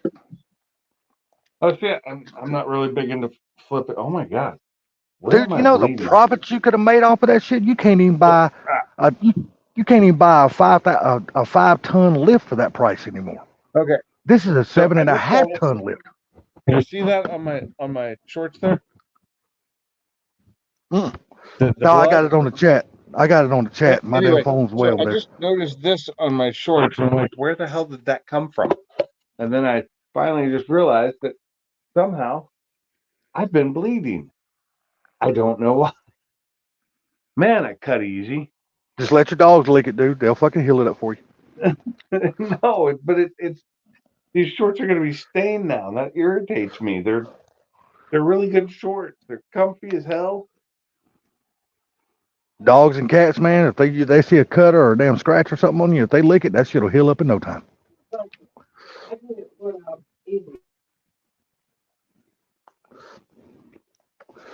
No, but like I said, I'd have bought that lift and that damn tire machine and balancer. I'd have bought that right out from under his ass. I probably would have bought that trailer too if he would have told me about it. I would love to have that stuff. A tire machine and balancer. Oh my god. The lift I can't use. My garage is too short. And yes, that would be something I would resell. But dude, I'd sell the tire machine and a balancer too. And balancer. You know how much money that would save me? And yeah, but I mean, I'd have bought all that shit just to flip. Swapped right now, and they're so goddamn expensive to have done. I may just try and do it myself, but I can't balance them. I got no way to balance them. You can you can go to Harbor Freight. You can go to Harbor Freight and get you a bubble balancer. Harbor Freight, but it's not going to work as well because these are all aluminum. These are really nice rims. Yeah, but I mean, hell, if you mount them yourself, you can take them somewhere and get them balanced for like $15 a tire. I know, but that's $15 a tire. Yeah, but that's still cheaper than mounting and balancing, though. If I had a balancer, I could just do it myself. Well, true. And I recently looked up some stuff and found really good deals on balancers, like electronic balancers that were for sale because places going out of business, and they were great prices, but I got nowhere to put them. And half the stuff ran on 240, and it didn't run. It ran on 240, not 120. And I was like, I don't have that much power out in my garage right now. Now, it's like yesterday when I was this car. When I get done with that Focus right there, and I get the engine swapped, I should be able to clear out a lot of stuff in my garage. Yeah, it's like yesterday when I was down there buying that truck for that guy. I told him, I said, "Here, look, here's my name, here's my number." Because I seen a few more things in his building that he's going to be selling, because he's selling everything because they're going out of business. I said, "Look, when you get ready to sell that stuff and you get a number on it, you give me a call." Problem is, my brother's building works. The building my brother works in is right behind that building. Shit, I don't give a shit about my brother. I go right up under his ass. I don't care. I do know that my company, we just yesterday got a sign put up at our new site that says "Future Home Hub." There you go. And that means getting close. The building will be delivered on Monday. They would have delivered it today, but it's supposed to rain tomorrow, Saturday, Sunday, and the site isn't paved at all yet, other than the concrete for the building, and it's going to be wet. So they don't want to get stuck in it because it's that clay and that wet. Yeah, that's the sucky part, man. It's been cold all damn week. Build it up for floodplain reasons. And when we're done and all, it'll have asphalt and everything around it. But right now it's just mud, and so they don't want to. So they're going to deliver on Monday, which is still 4 weeks late. But we should have a new building done by probably March, April. And my thing is though, it's been cold all damn week. It's been cold all damn week, and now we're gonna have a little bit of a warm spell this coming up week. We're gonna be in the 60s, but fuck, it's gonna rain all fucking weekend long. It's supposed to rain for the next 3 days. Yeah, it's gonna suck here too. It's supposed to rain for the next 3 days here too. Somebody's been messaging me. I'm like, damn, man, it's gonna be nice. It's gonna be a lot nicer than it has been, but yeah, it's gonna fucking rain, so I'm still ain't gonna want to go nowhere and do nothing. I just want to get the hell out of the house, man. Because we got our stupid ass family Christmas party coming up on the 16th. I can't really say it's stupid, but all my family's calling me and texting me, "You going? You going?" Because I haven't been to the last 8 years of it. And they said, "You going? You going? You going?" I said, "Well," I said, "that's a game time decision. We'll find out." Because my sister wants to have the damn thing, because everybody knows I can't drive after dark and shit like that. So, but she wants to start having, she wants us to eat around 3:30, 4 o'clock, and that usually takes about an hour or so. And then she wants to start opening up presents around 5:36. Well, hell, it gets dark at 5:25 now, and she lives 2.5 hours north of me. And I'm like, well, I can't stick around for that. I said, I got to come back home. I can't freaking drive home. Is that what an apple pie? Well, you know who I'm going for, Bama. I'm going for Georgia, but holiday pie from McDonald's. It's gonna be rough. The sugar and custard. Yeah, it's great. sugar and sugar on sugar. Yeah, it's with fantastic. a little bit of custard thrown in there, which is so. What it's all sugar too. You're just trying to get a sugar rush so you can go to sleep real quick, right? This is my fourth one today. Oh my God, dude! Good. I haven't been to McDonald's in a while now. And the last thing I went to McDonald's for was one of their sausage burritos, the breakfast burritos. I like those. I really do. Fucking yeah. But their hot sauce is actually pretty good. Mm-hmm. It's not. Have you seen the new Jimmy Dean? Have you seen the new Jimmy Dean breakfast wraps? No, but I have some. I just finished off my last Jimmy Dean sausage biscuit microwavable yesterday. That was really good. No, they got some new Jimmy Dean breakfast wraps that are microwavable. Dude, I'm telling you right now, they're fucking good as hell. Oh, Lord, they're I'm good. sure they got are. a box in the house. Their other stuff's all good as hell, too. Well, like I said, Bama, I'm going for Georgia, but we'll see. I still say there's some sausage out there. Some of these no-name brand sausages are better. Oh, yeah. There's some stuff. Hell, dude, I ain't all about buying name brand shit. I'll buy generic shit in a heartbeat. Don't think I won't. Hey, look, the price of food has gone up so much now. Dude, it don't pay me about it. It don't pay to buy all name brand shit anymore. It's cheap to buy fresh. Well, no, it ain't so much fresh. I mean, dude, it's just some of the stuff it's actually need more expensive to buy fresh too. You need to save money, so I'm not opposed to buying generic brand shit or store brand shit. Some store brand shit is really fucking good, man. I gotta say this. What kills me, no matter what time of year, a head of lettuce, a regular head of just iceberg lettuce that I use on my sandwiches. I remember when that shit was like 60 cents a head. Yeah. Over $2 a head now. Is it really? Yeah. And then you got to eat it quick, because if you don't, dude, you can tell it's been sitting on their trucks for a while. I know how to make it. I know how to make it last longer. Well, me too. I know how to make it last too. But the thing about it is, I put it in Ziplocs and then I suck every bit of air out of it and keep it in the crisper drawer that I have, and it'll last for a couple of weeks. Yeah, but for the people out there that don't know how to do that, though, but for the people that I use it, and me too. I know for a couple of days there, when they were having all those recalls on lettuce, I was going to the store and they had this other brand in there, and it was all brown and everything, and it was almost $3 a head, and I was like, "What the fuck is this shit?" So I didn't buy any. Dude, I've got to the point now. I just buy a lot of green leaf. If you're careful about it, it can actually be cheaper to go out to eat. Yes, you're damn right. If you're careful about it, and don't go to fancy places, don't go to McDonald's. McDonald's is expensive as fuck, so is Burger King and any of their fast foods. But there's some decent restaurants out there, especially where he lives, that you can go and get good food for cheap, so cheap that you can't buy it that cheap. Especially the like Korean food and Vietnamese and Thai food and stuff like that. But where I live, I don't have any of that. It's expensive to eat out here. So whatever. Dude, I can take you to a McDonald's here where you cannot even get a human to take your order. Literally. Yeah, I know. You walk inside of the restaurant, stand at the counter, and there's not even a human that will even take your order. That's what those kiosks are for. Use the kiosk. It's quicker and easier, and they don't usually screw up your order. So yeah, but I mean, it's strange. It's strange going to a restaurant and not being able to tell somebody what you want. Home from work, or after I got done with my doctor's appointment, I went to the grocery store. Colleen came home, take care of the dogs. I went to the grocery store, because we needed some ham and stuff from the deli and some cheese and the stuff we stack on. And yes, it's expensive because my God, it was on sale the other day and it was $3 a pound cheaper. Oh my God, they need to go back on sale. Yeah, no shit. But I went and bought that stuff, and oh shit, there my head went. My brain just went. I had something there. There was something. Oh, You're talking because about I going didn't to the have any grocery store and cooked. buying ham and stuff. I didn't have anything cooked, so I decided I usually go and just grab. They have usually those bags or whatever of the 8-piece chicken already done and everything. They didn't have any of those. The fried chicken. They didn't have any of them on the heater rack that they normally have.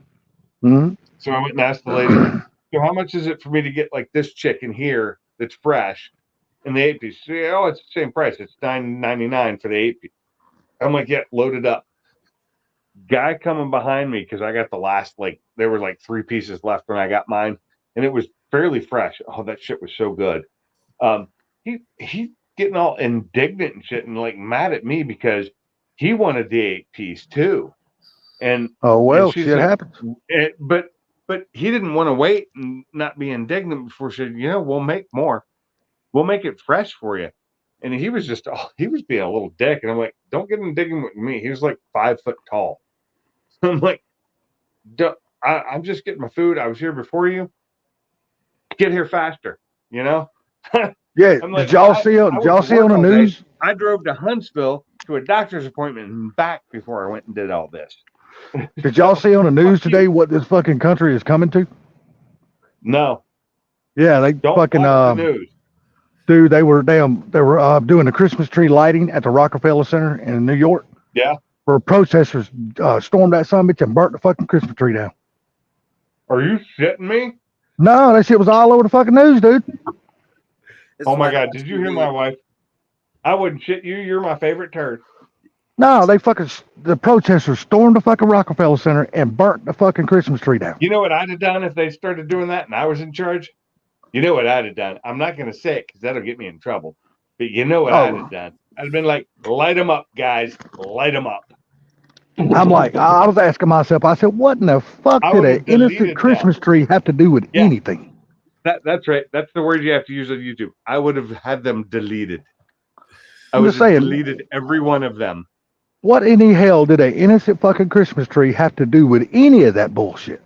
That's all I want to know. What the protest was about, but I bet you the damn protesters don't even know why they were protesting. They just fucking probably a bunch of bandwagon motherfuckers. Some jackery. And I'd have deleted every one of them. I just couldn't believe it when I seen that shit. I was like, man, what in the fuck is this country coming to when somebody stormed the fucking Christmas tree lighting and burned the damn tree down? Yeah, no shit. You burn it. And the Rockefeller tree, that's one that even I love to see every year. I've never actually been able to go to New York. Well, actually, that's not true. I've been to New York City. I've never been able to ice skate beside the Rockefeller Center while it was up, but I have seen them. I have seen the tree, not the day they lit it, but before Christmas. Yeah, same here. I've seen the tree in person, and that is a very impressive sight. It is. Yeah, like I said, I've been there and I've seen it in person too. I've never been there for the lighting of it. Yeah. That would be awesome. And if I were there, I would have helped stop protesters. That's just who I am.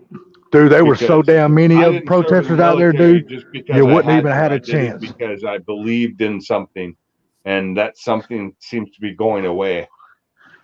All I'm saying is, dude, is you wouldn't even had a chance. There were so many protesters. It was stupid how many people out there were protesting.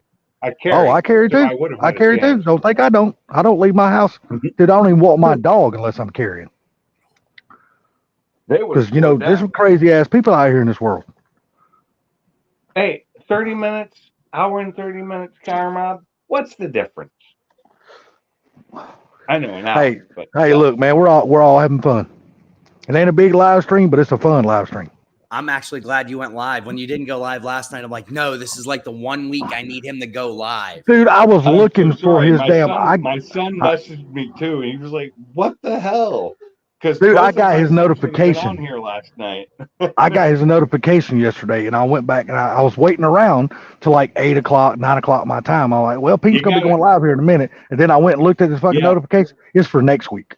I was like, what? Yeah, We ain't gonna have no damn because I live stream changed this week.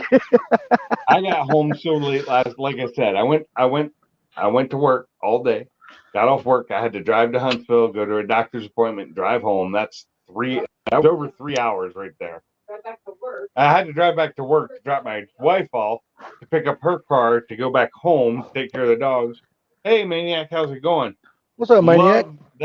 Love that shifter you have. That shifter's awesome, Maniac. I just watched his video earlier.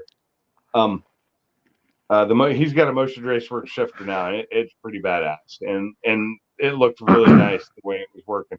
But anyway, and then I went to the grocery store after that, and by the time I got home, I looked at my wife, and it was like I had 20 minutes till the live stream, and I was like, I need time to decompress.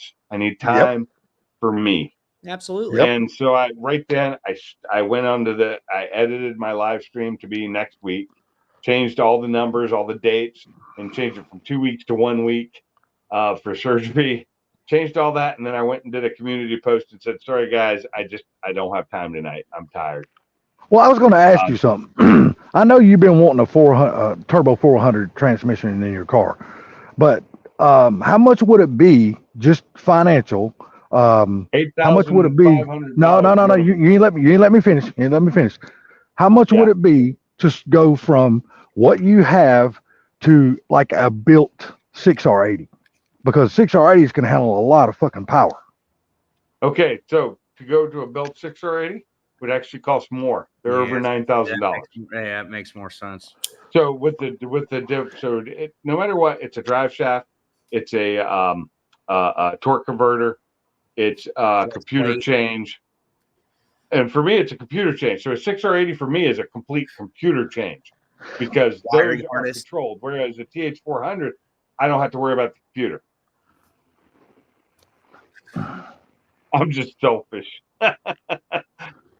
Who says going to hell quickly? Yes, it is, Bama. I believe you. It is. And if I like I've always said, and this got me kicked off Facebook for saying it in a chat one time, and I was like, if I were in charge, talking about being in charge of the police at this time of a riot that was crazy, that those people wouldn't have walked away. And I tried to say it like that. And it was the one time I've been in Facebook jail. The one time I had something, and it was like it was like a 6-hour Facebook jail. That was it. Because I'd never done anything before, because I'm really, really good on Facebook. I'm not saying anything like that. Well, what we need to do is we need to make a trade to Mexico. Honestly. Yeah.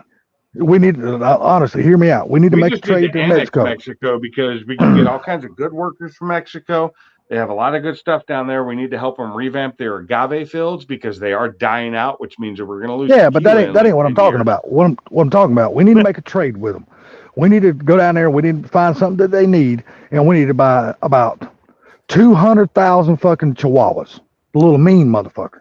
And every time we have all these goddamn riots, just turn those motherfuckers loose and watch them eat everybody's fucking ankles up. Them some bitches scatter like fucking roaches.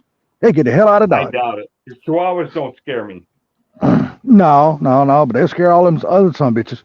It's crazy. You can see some people who's got these. Chihuahuas don't scare me because I used to have them as pet, and I like them.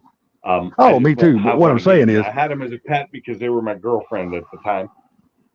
And I couldn't have one as a pet. You know what kills me though? You see all these people who's got these big dogs, like these big pit bulls, these Rottweilers and shit like that, and they're not scared of them.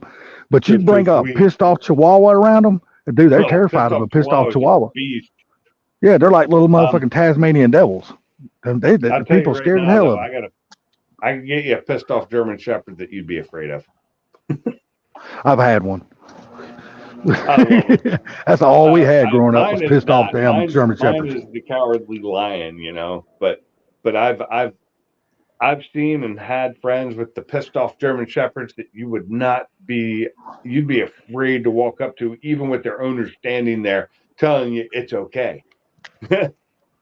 And I had a friend who had one like that, but I could walk up to it and you'd think it was going to eat me until I got up to it and started petting it.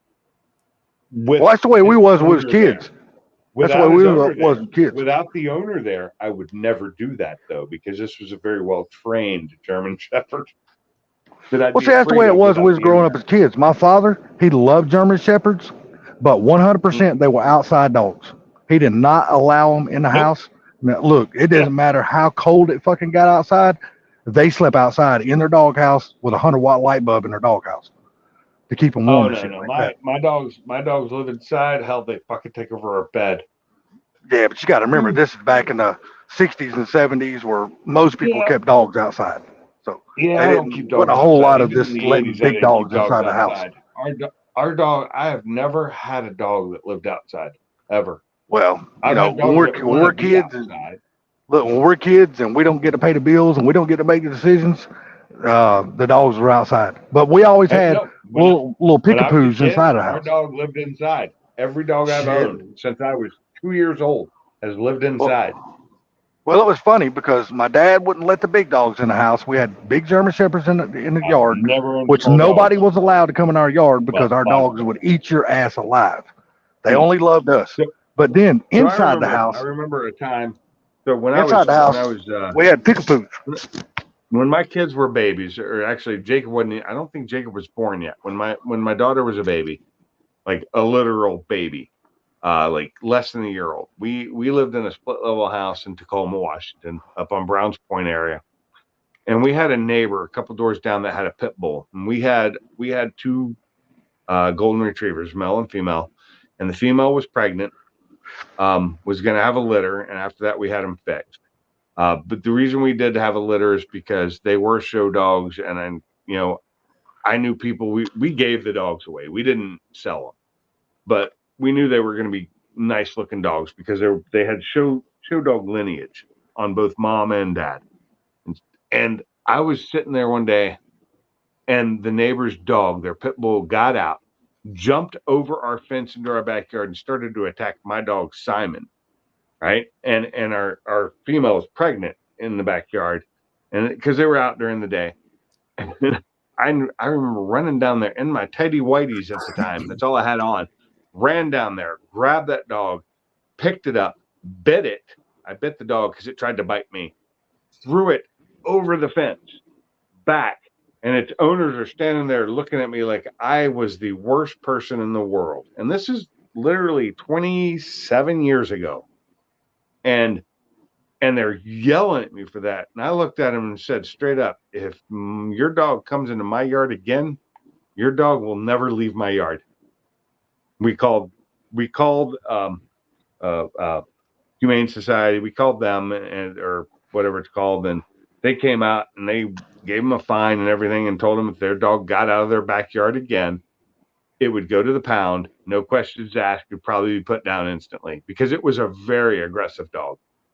It was super aggressive. It jumped over a 4-foot fence into my backyard and attacked my dog, and I took it out. Because I wasn't afraid of it. And I bit it. I remember biting it. Everybody, my ex-wife thought I was crazy, and that's because I am crazy. I grabbed this like 90-pound dog, picked it up like it was nothing, grabbed it and bit it on its neck, on the front, like its throat. I bit it. I let it know who was in charge. And then, because it bit my arm, and I wasn't happy with that. And I showed it who the alpha was in that yard, and I threw it over the fence. And I didn't just throw it over the fence. It like flew to the sidewalk because I threw it over the fence. And I love dogs. I don't like to hurt dogs, but if you're going to attack my dog, that's all you're going to, you're lucky I didn't kill it then. And I told them as such, as they were all like, how dare you hurt our dog? We're going to sue you. And I'm like, lady, your dog comes in my yard again, I will shoot it. And if you come closer, I'll shoot you. And that's what I told them. I wasn't playing. I don't like that bullshit. People don't walk over me. I don't let that happen. It's like my neighbor here. This guy over here named Jerry. He's a good dude and all that kind of shit, but he's got these damn, I don't know what kind. He's got a big dog. It's part boxer, part something else. But then he's got this other smaller dog. And we clearly have signs posted all around this town, leash laws. Everybody's supposed to have their dogs on a leash. Well, he opens Same up here, his but fucking nobody back. does. Yeah, he opens up his fucking back door and has no leash on his dogs, and they just take off fucking running. And when I'm out here with And my they got dog, no fence, right? No no, fence. no, they ain't got no fence. They ain't got shit. So I I'm got a standing over fence, here. and my husky learned how to get under it. Well, Bitch. I mean, I'm standing over here with my little dog and shit like that, and both his dog comes over here barking and shit like that. And he was standing out in the yard. I just pulled out my pistol and pointed both at his dogs, and I said, "You better get your dogs, buddy, because they come over here and attack mine." I said, "You ain't got to have no dogs, I'm gonna shoot both of them right here." Now, see, I said, "I I ain't won't playing with use a gun first. I'll actually Oh, attack the fuck dog that. myself because I'm not Fuck afraid of that. dogs. I'm Fuck not that. I afraid of got dogs. my dog's leash in one hand, and I've only got one other hand to do anything with. That's So all I no, need, no, man. no. That's all I need. Shit, me Dogs too. That's are all I need. dogs are That's not all I that need to grip smart. my pistol with. I got That's all I feet. need to I grip my got pistol feet, with. and I'm always wearing. This is my normal work wear, or my normal daily wear. They don't like a boot in their ass. Yeah, I can stop a dog.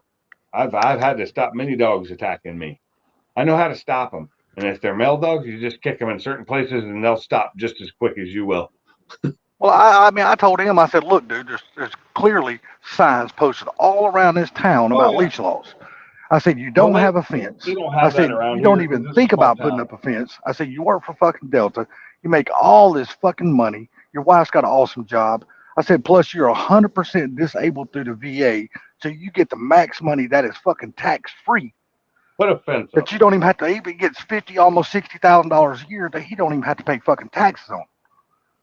Plus, he makes all this money working for damn Delta. He's been there for fucking like 30 something years. He's a jet engine mechanic. He I got makes a neighbor killer across the fucking money. street, and her dog's over here, or his dog's over here, or his girl or roommate's dog, or whatever it is. He's over here all the time, and it's what makes my dog want to get out to play with her. And I really love Roxy. Roxy's a mixed dog. I don't know what she is. She had a litter of puppies too. With they don't. She's not locked up. She's not chained up. Nothing. She's always running free. And when she comes over, she'll come up to me and let me pet her. She's a sweet dog, but she's always got her tail between her legs, and that just shows me that she's afraid, constantly afraid. And I feel so bad for this dog. And the other day I noticed her legs and her paws like around here and here were just all chewed up, like she'd been in a fight or got stuck in barbed wire. Who knows? And I'm like, God, you got to take care of these dogs. And they leave them outside all the time. They'd never go inside. And if I had the money, I would be like, hey, let me just take this dog off your hands and I'll take care of her. But I don't have the kind of money to take care of another dog. I get two, and that's expensive enough. Well, once we get moved here in about a week or so, I'm going to get another dog. I'm going to get a big dog, but it's not going to be an aggressive dog. It's just going to be a black lab. And This girl, I love black labs, man. I got a soft spot in my heart for those dogs. Boxer black lab mix. That's what she kind of looks like, is like a boxer and black lab mix. But she's always got her tail between her legs, and she's always just scared.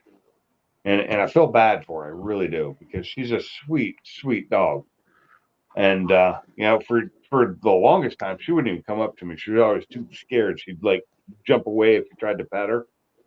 But now she'll walk up to me and let me pet her. But I don't want her in the back area because then she gets in my neighbor's yard, which my neighbor doesn't like. My neighbor's ready to shoot her. She's ready to, just shoot her if she's back because she digs holes in her yard. And I got a soft spot. I couldn't do that. Soft spot for black labs, man. I got a soft spot for this dog because it's such a sweet dog, and I really like it. But my German Shepherd does not like her at all. My Husky, on the other hand, wants to be her best friend. So, well, see, I don't want to. When I look for a black lab this time, I'm not going to look for a full-grown one, but I don't want one as a puppy either because I don't want to go through. Puppy black labs are awesome. Yeah, but see, I just don't want to go through the chewing phase. That's the thing. But black labs, they chew really as bad as German Shepherds. I do know that.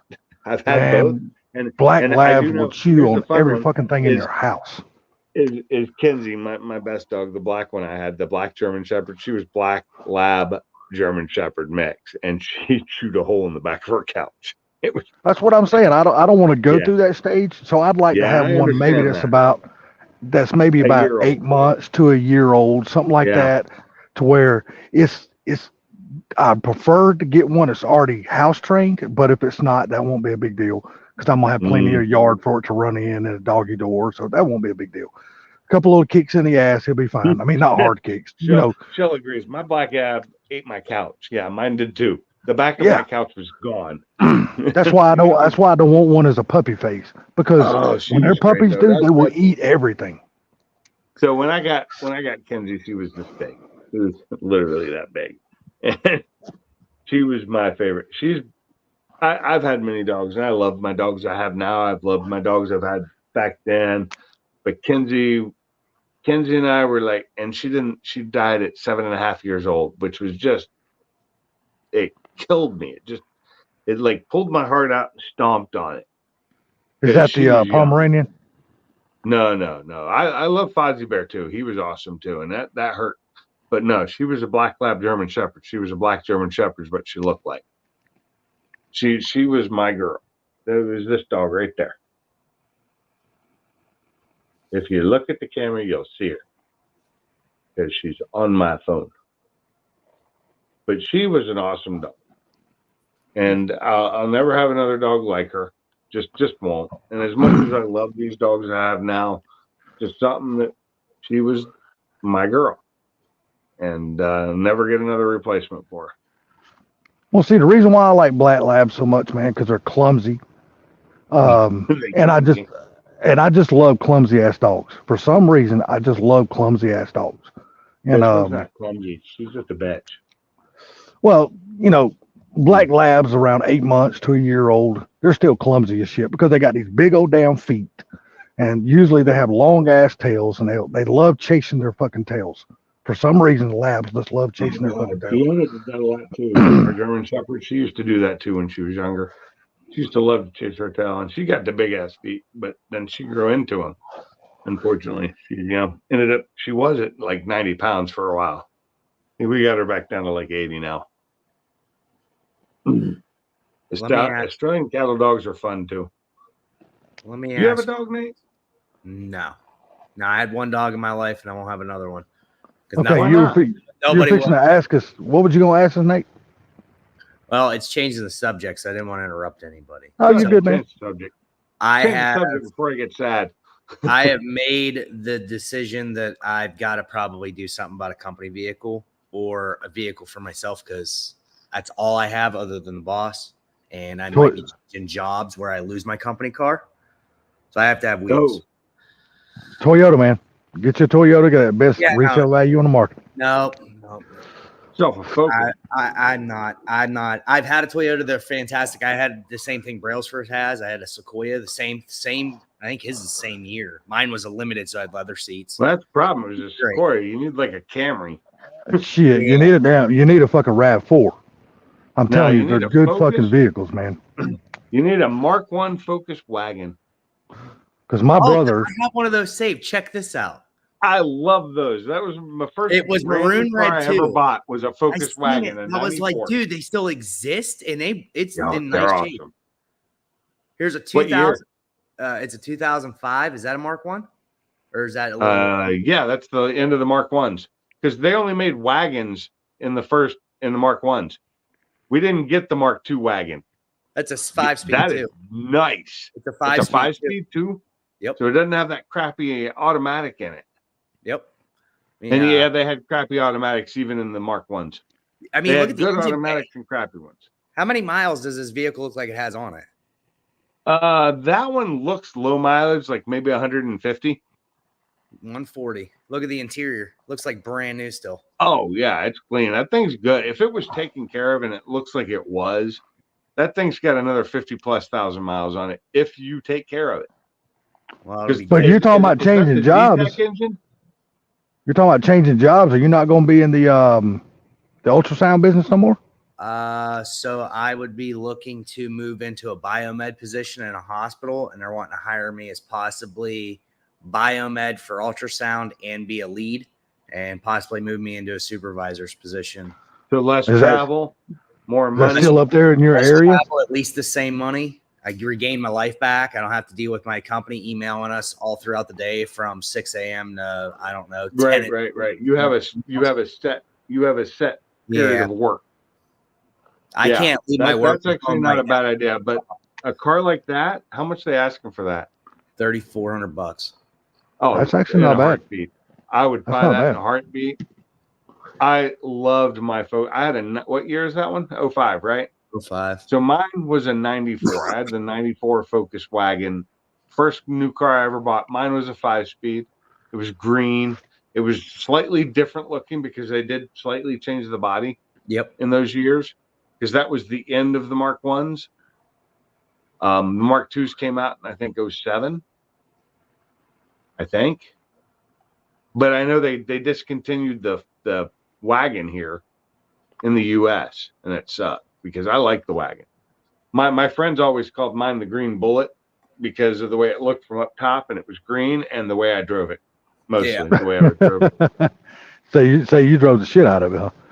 Oh, that's how I got to that's what got me to Washington State, was that green wagon from Alabama to Washington State by way of North Carolina, because I took the long way. So Actually, when you're talking about transferring jobs, how soon are you talking about transferring jobs? I got to go sit down with the people, so I may not be transferring jobs. And if that's the case, the car has to do the job I'm doing right now.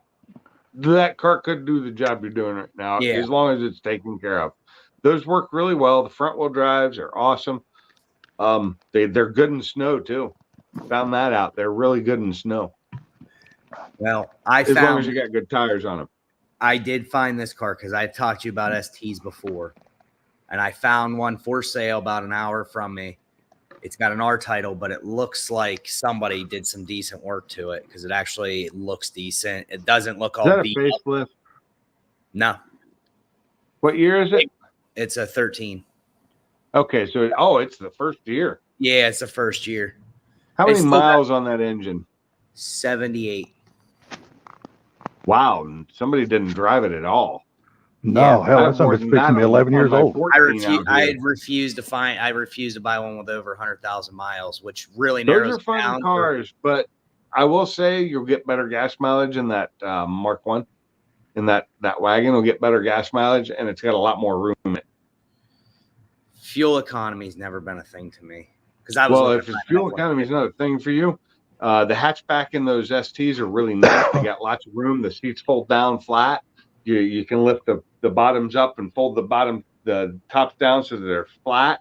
Yep. Although there's kind of lip, because back here where the tire is and everything, it's raised up with that styrofoam. That's fine. But the one I have out here is an R title too. What's up, Extreme Trout? Do you know if you can get an R title fully covered by insurance? Yeah. I know some insurances don't. Geico wouldn't do it for me. Geico won't. Whenever I tried to buy an R title years ago and I had Geico, they're like, no. They did mine. They did mine before I do a full inspection of it before we'd even consider it. Yeah, but you said yours is a 13, right? Inspection of it, but their inspectors don't know what the hell they're looking at anyway. Okay, Shell, you have a good night. Very nice talking to you again. Take care. But you say this car is a 13. You say this car is a 13, right? Yeah. Honestly, dude, it's not even worth putting full coverage on 13 because you're paying more insurance than the car is actually worth if you wreck it. Yeah, I don't run full coverage on mine either. I just run liability. If I stick with this job, I have to. I am not allowed that. I have to have full coverage on my vehicles because if they're not paying for it, you don't have to have anything. They're giving us a stipend. Oh well, if they're paying the full insurance, if they're not paying the full insurance, they can't tell you that. If they don't pay for all of it, they can't say that. I kind of thought the same thing. They can't. In your state, I don't know. I don't know. Yeah, in New York, and hey, look, New York is like another country, dude. They're like California. They make up their own fucking laws. California has some of the worst insurance laws of any state. Oh, you ain't bullshitting.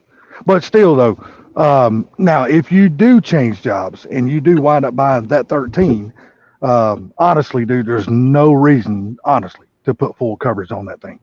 Because if you wreck it or somebody runs into you or whatever, the payout on it it's not even going to be worth it.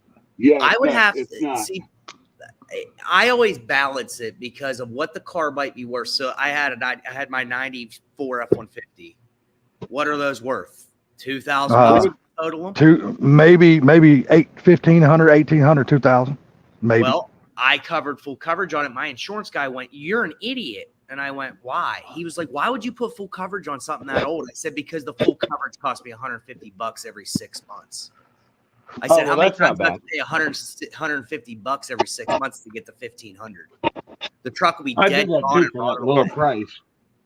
Yeah, if you get, I was able to. So I had originally when I bought this car, I had full coverage on it, and it's an R title too, and I was through Geico, and they fully covered. They never came and inspected anything. They just put coverage on it. Okay. But then I lowered it down to liability since I wasn't really driving it that much. Well, And it's still liability, and now it's sitting in the garage, not even being able to drive. I need to take it off my insurance, but the insurance I have now is some no-name company, and they don't have the storage thing, so I can't put cars in storage because the Mustang's not on insurance anymore. It's not insured, but it doesn't drive on the road anymore either. And so it's being towed. It's covered under my truck's insurance. Mm-hmm. Now, I found this one, and that was the other thing I looked at getting full coverage for, is because everybody's asking and everybody keeps paying ridiculous prices for these. So something I'd found out with my Ford Escape, I had a 13, or no, it was last year, 12. It was before they changed to the new body style that they still have a continuation version of today. I had the box one. And I look it up on Kelley Blue Book. It was worth like $9,500. Had 100,000 miles. It wasn't 3 weeks later I totaled it. They gave me 15,000. And I went, how? How long ago has that been? That was, I totaled that 16 or 17. Yeah. It was the rules have changed, and insurance companies are much cheaper now. Are they? Yeah. They do. It's like pulling fucking teeth trying to get them to do anything anymore. I hope I never have an accident. That's my hope. Yeah, that's what I'm saying. I mean, hell, even my 07, I know it's just an 07, but it's got low mileage for the year that it is. It's a 07. It's only got 125,000 miles, but there'd be no way I'd put full coverage on that truck. I mean, it would be absolutely stupid. Question. Does he sound robotic to you, or is that just my connection? Is it me?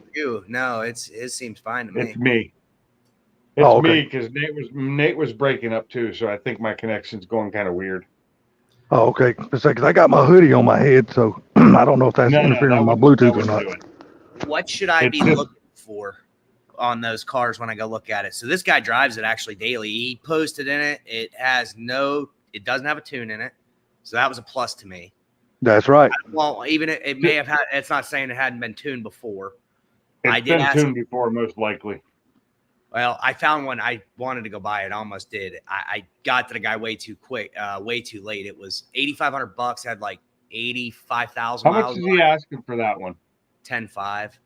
I'm gonna offer him. That's a bit high now.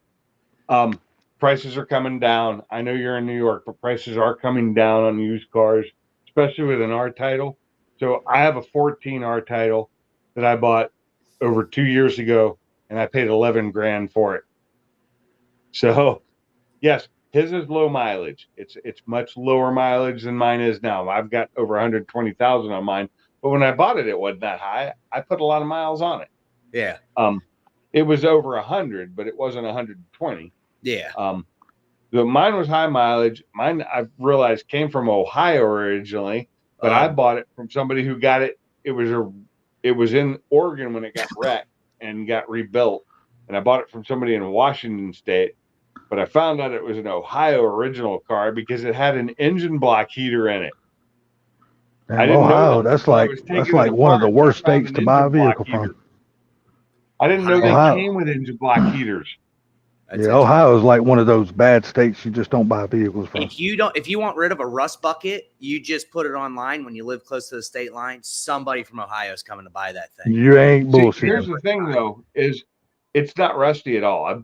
I've been through it. It didn't live in Ohio very long at all. It ended up on the West Coast. It's not the fact that they get rusty. It's the fact they have no emissions, no inspection. Well, and they put so much salt on their roads. Or anything. Like you go buy one of their trucks, like one of their mid-90s trucks, or even their early 2000s trucks up in Ohio, dude, 99% of all of their trucks, the cab corners are all rotted out on them. Oh, Well, yeah, I live with that. They're just terrible. It's but part of here's living the up thing: north. is it was bought there in a cold climate, and it ended up moving. It moved west really quickly. I actually looked up the VIN number and followed it. It only stayed in Ohio for like 6 months. All right, so somebody didn't have And enough then time. it ended up in California, from California to Oregon, Oregon to Washington, Washington to Alabama. I'm the one that brought it to Alabama.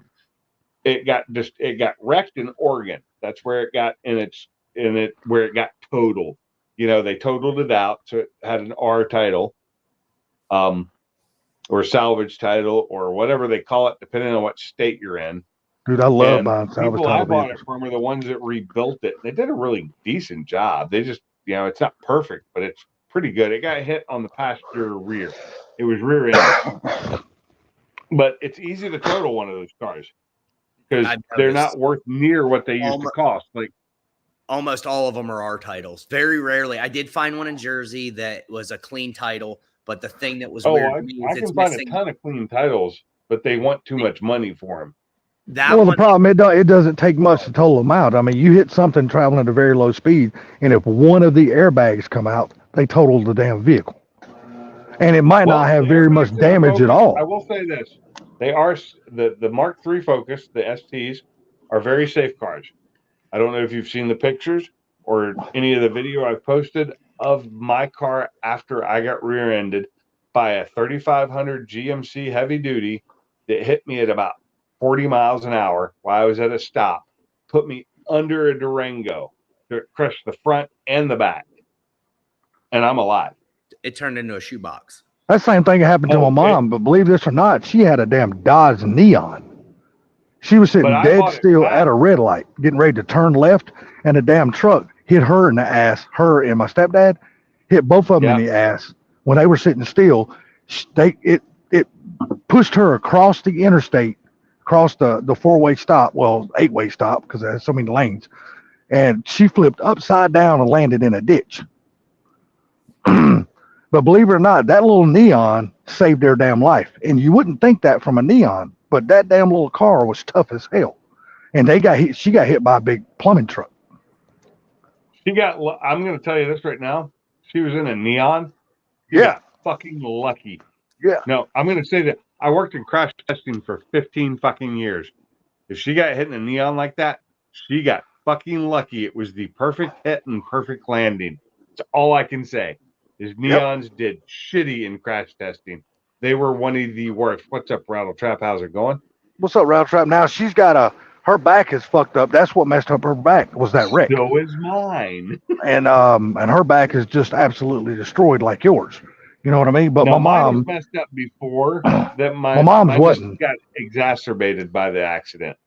Yeah, but see, my mom's got a lot of years on you. She'll be 79 her birthday. She's like young. Yeah, but God, this happened. Oh my God, when did that damn Dodge Neon come out? Holy shit, that's been a long time ago. I love those Neons. Some of those Neons were badass. I love some of those Neons. And hers wasn't even a damn top of the line. It wasn't like a damn. No, it wasn't the 4. It was what was the good Neon? Car Mob had a badass Neon, if I remember correctly. The SRT 4 turbo. I think that's what Car Mob had. The SRT4. Love those. And I think he's still got a badass built engine. I think he's got a badass built engine and transmission sitting in his shop now. There's the question right now. What do y'all think of throwing a blower on the Yote or Godzilla swapping? A blower on the Coyote is awesome. I love mine. LMR has a manual control pack. Let's go. Yeah. I love the blower on mine. I wish I had a centrifugal blower on mine instead of the direct pressure, because with that I could put a blow off on it and I could control it more, and I wouldn't have to run E85 all the time. I don't know, Rattle Trap. I can't give you the year of her car, but I know it was the very first generation of the Neon. It was. I think that was a 99.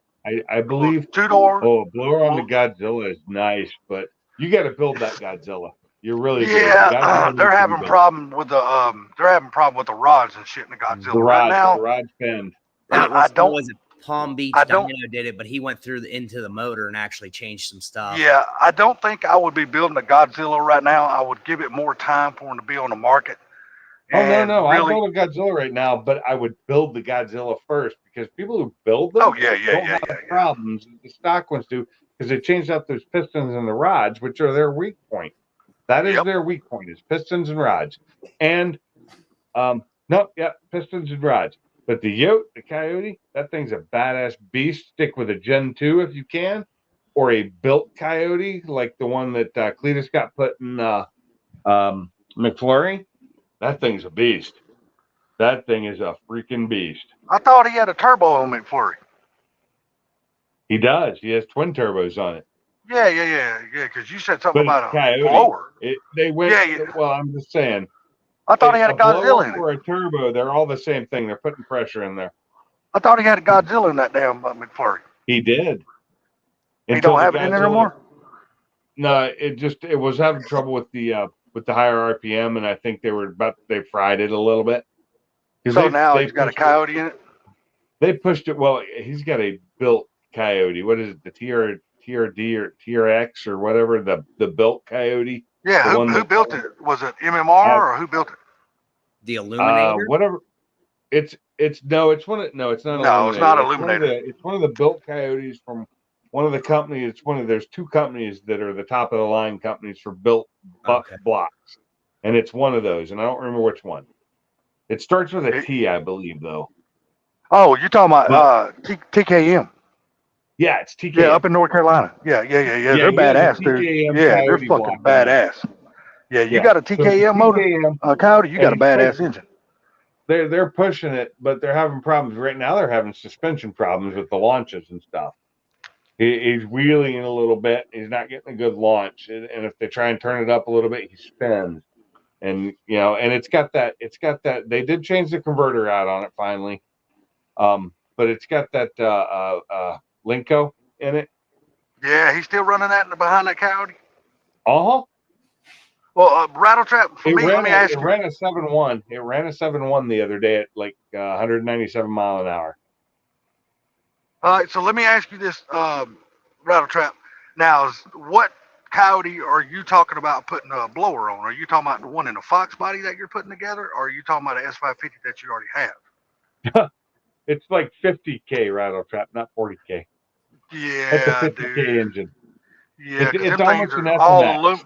Them things are all aluminum, damn sleeved. They're fucking. It's almost an SMX, man. I mean, you get anything from TKM, and you're going to spend money because them guys are good at what they do. And have you seen what Steve Morris just got from Sick Racing? He got his big Haas machine, his massive one, but he's getting rid of the trunnion that it had on it and going to a flat trunnion so it'll work the way it needs to. Steve Morris is going to be able to build blocks from the ground up. He's going to be able to do everything in-house now. Okay, well, Rattletrap, now, if this is going to be the Gen 2 that's in your Fox, now, what are you building this car for? Are you building this sometime to take to the drag strip, or are you just building this for a badass street car? Turbo on it, and if you don't go turbo and you want, go centrifugal. Do not do a direct like mine. Don't do a direct pressure like mine. Don't do a Whipple.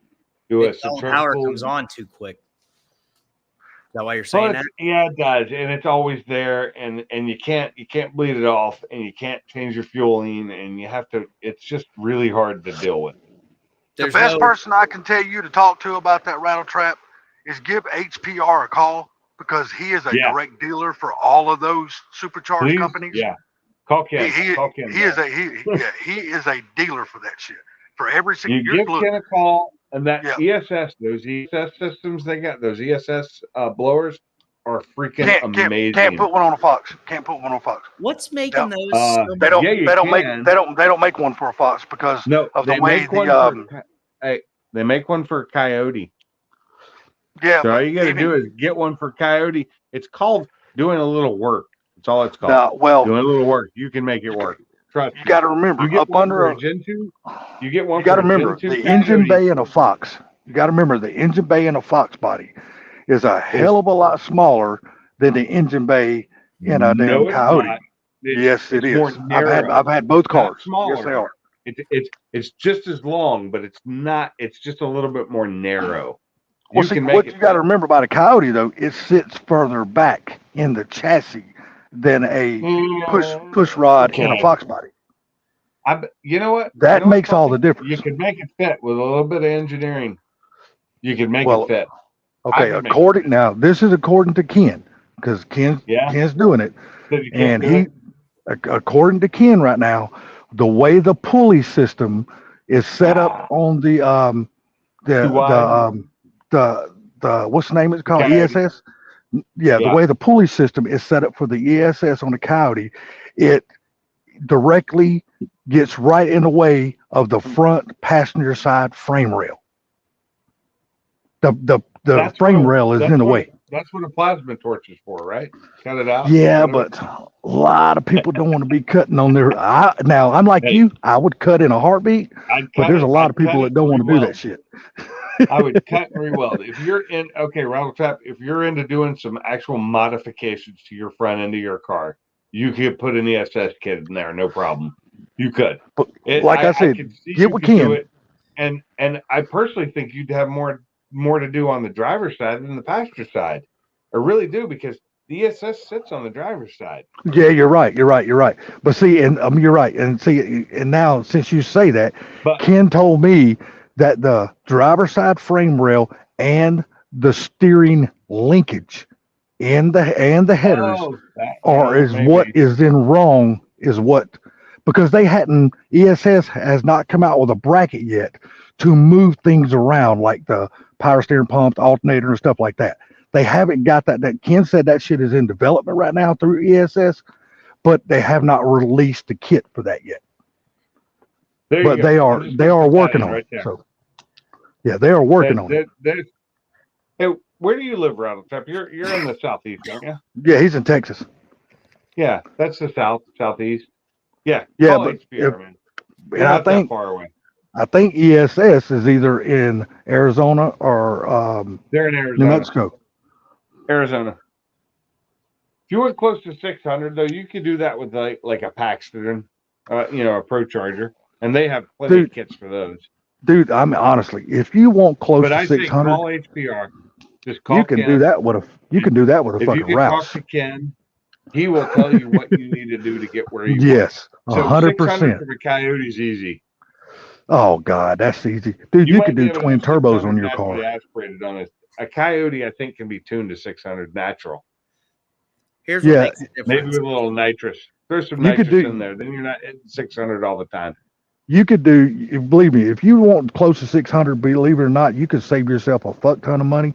And dude, you could just do that with a Roush and save your. I mean, a lot of people tell you not to buy a Roush because of the heat soak, but they do make a, what's it called, an intercooler that goes under the Roush that helps with that heat soak shit.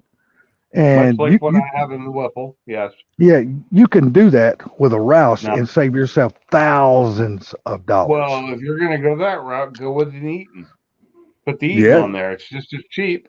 Yeah, I agree. You can go with Eaton. And it's got that built into it. It's got the intercooler built in. Yes, you can go with Eaton. Like I said, give Ken a call. He's a direct dealer for Whipple. He's a direct dealer for what is that one down in Florida? What is that one? The guy people make the Odin. Yeah, VMP.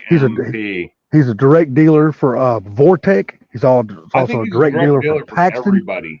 He is. He can get you all the corresponding parts to go along with that because he's also a dealer for all of that shit too. Hey, let me say it like this. So the 5.0 Coyote engine can actually put out a lot more power than people think without even doing anything to the low end. So without changing the low end, we're talking crank horsepower here. You can get 1,000 crank and be safe. You're safe at 1,000 crank. I'm gonna tell you right now, you do not want the damn 5.2 GT350 engine. No. You don't want that engine. Unreliable. No, you don't. No, you do not want that engine. They sound good. I love they sound good. but Oh, they God, have those are a lot of amazing. bad. They do not do good Now, under boost if you don't at all. upgrade them and you leave them stock, they're actually great engines. If you leave them in stock, they're great engines. As long as you got one that don't burn oil. Yeah, no They're shit. all That's the problem. they all burn oil. There's not a single 5.2 that does not burn oil with flat Correct, plane but in it. as long as you don't get one that don't burn quarts at a time, like some guys were having problems with. Okay, Again, that's true. You are going to still add oil to it between oil Yes. changes, no matter what. Yes, it is With a doo-doo. 5.2, they had issues. When They you had call issues with HPR, and talk to him, mention that 5.2 fucking GT350 engine, and he will tell you, run from it. Don't buy the Run. motherfucker. Yeah. Yeah, run as far as you can get away from that engine, and do not put that shit in nothing. So I will Because say this: you I would cannot trust put boost to any- that engine without that boost. That engine will grenade on your ass. I would trust any of my cars to Ken, any of them, even a Chevy. Ken, I would Ken trust to is Ken because Ken is he knows fucking his top shit. notch, dude. and he won't screw you over, and he'll get you the best deal he can without screwing himself over. you know what? I've only known Ken a few times for him coming up on the panel and being in the chat, but I can tell he's very detailed with what Well, he does. Ken is one of those type people. You got those mechanics and those speed shops out there who want you to replace every single thing under the fucking sun on the car. They'll tell you, well, if you're going to do this, then you're absolutely 100% going to need this, when And you you have don't to remember, actually Ken- need that shit. Ken is actually a Ford mechanic. He's been a Ford mechanic forever. He's a certified Ford mechanic. With all their certifications. He worked at a Ford shop. I think he still does. No. He knows. Oh, he go back full time again to his shop. Full time at his shop now. No, I do know last I talked to him, he was still doing some jobs for him. He's full time. He is full time a one man operation at He's his not shop doing now. jobs for the dealership anymore. Nope, he's Dealer full might be time. sending him work. Okay. No, he said he was going to stay. Probably like since summertime. Dude, I don't know when I'm gonna talk to Ken again, but for some fucking reason, me and him are real tight. Every time I call him now, he answers none of my fucking phone calls.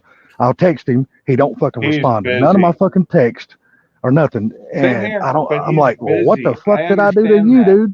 dude? I'm like, what You the hell didn't did do I do to anything. you? He's busy, man. He's busy.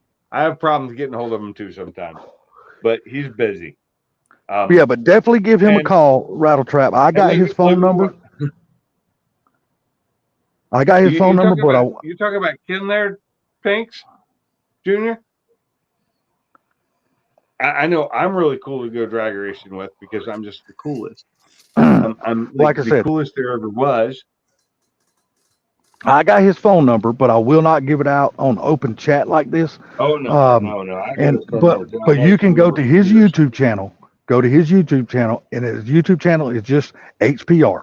That's all it is, HPR. Go there, look up underneath. Rattletap knows who he is. Okay, look underneath his videos. That's all you got to do is look underneath his videos, where you can click on see more and drop down the what is that shit they call Description.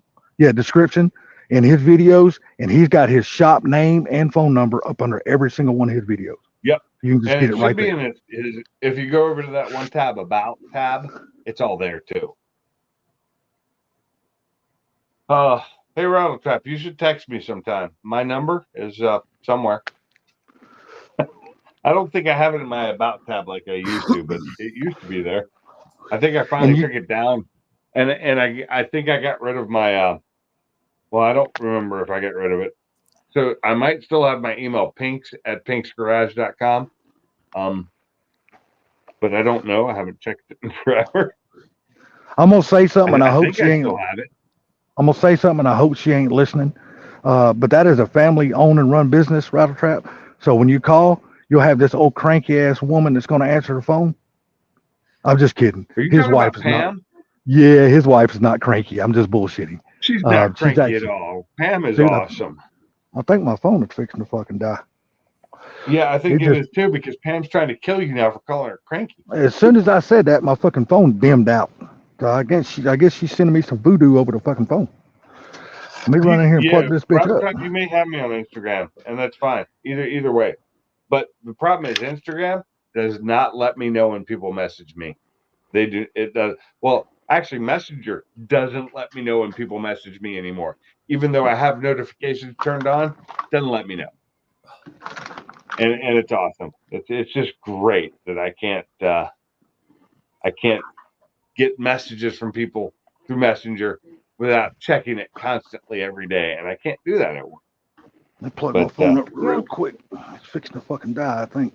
Oh man, you're gonna die, man. No, I'm putting the plug in it right now. There we go. We good. That's what Damn. she said. It's always down to 4%. Holy shit. 4%. Jesus. If I suddenly disappear, My that phone means is my down. phone said fuck you. You know what my phone's down to right now? Down to the perfect percentage. 69, baby. Oh yeah. I like It 68. is. I like I'm 68 not and over joking one. either. It's actually at 6. You can't see it. It's at 69%. Yeah, I like 68 and over one. Yeah. But no. Ken's a good guy, Wow, man. 6 years. You won't find anybody any better. He's not going to try to dick you on price or nothing. Like, he'll try to help you in every possible No, way he can. he will try. He's a great guy. I mean, he's He actually is. too good. I think he screws himself over more than he should. You want to go Sometimes. outside? You want to go pee pee? No, I don't. Go I want to potty? stay in here. No, she's ready. No, you ready to go to bed? That's what you want. Come on, we'll put you up on bed. Now, do you have an exhaust on your car, Pinks? Not your Mustang. Of course I do. Come here. Of course I do. I You had gotta to help me ask. out, baby. So what all do you have done to that car before you tore it apart? Before I tore it apart, I had an exhaust on it, and it was the exhaust off my old car, the one that got in the wreck. Mm-hmm. I have a Gretty exhaust, which they only made for a couple of years. You cannot get it anymore. I have a Gretty exhaust for a Focus, and it is one of the best sounding, and to me, best sounding exhaust because it doesn't drone, and it's got a sound very similar to the Cobb without being so loud. Okay.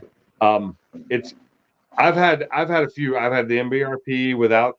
I had an MBRP that did not have the mufflers or the resonator on it, and I ran it open for a little while, but then it was too raspy for me.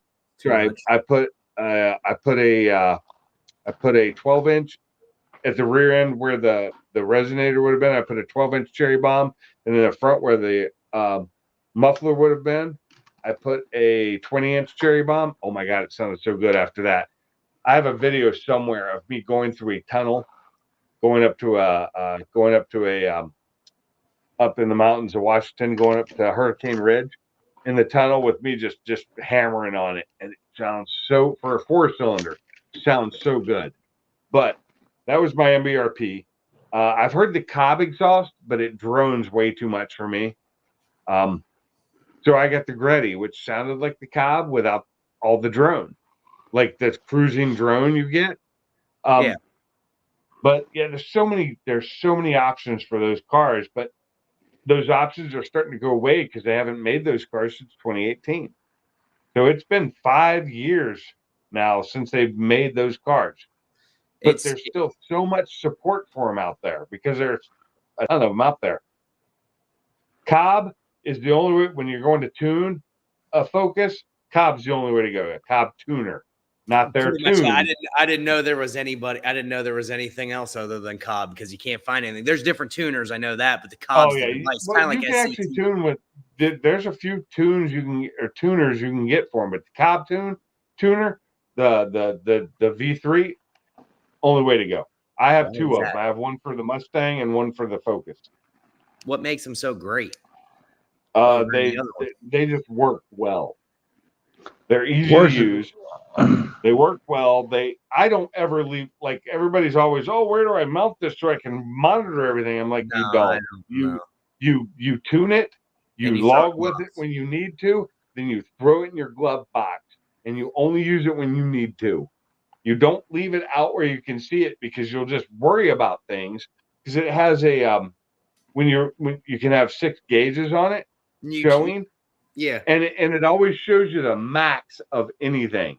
So you'll see the max negatives or the max this and the max. And everybody's like, oh, what's wrong with it? It did this. And I'm like, and how long did it do that for? Did you look at the log? Did you log it and see if that just happened one time, like when you were decelerating?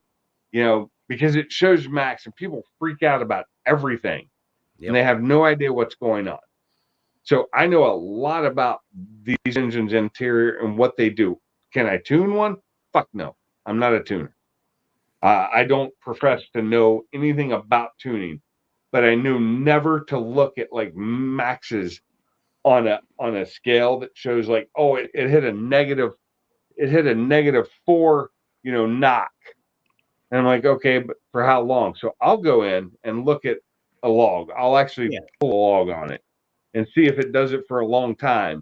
And if it's really bad, I'll send it to whoever my tuner is at the time.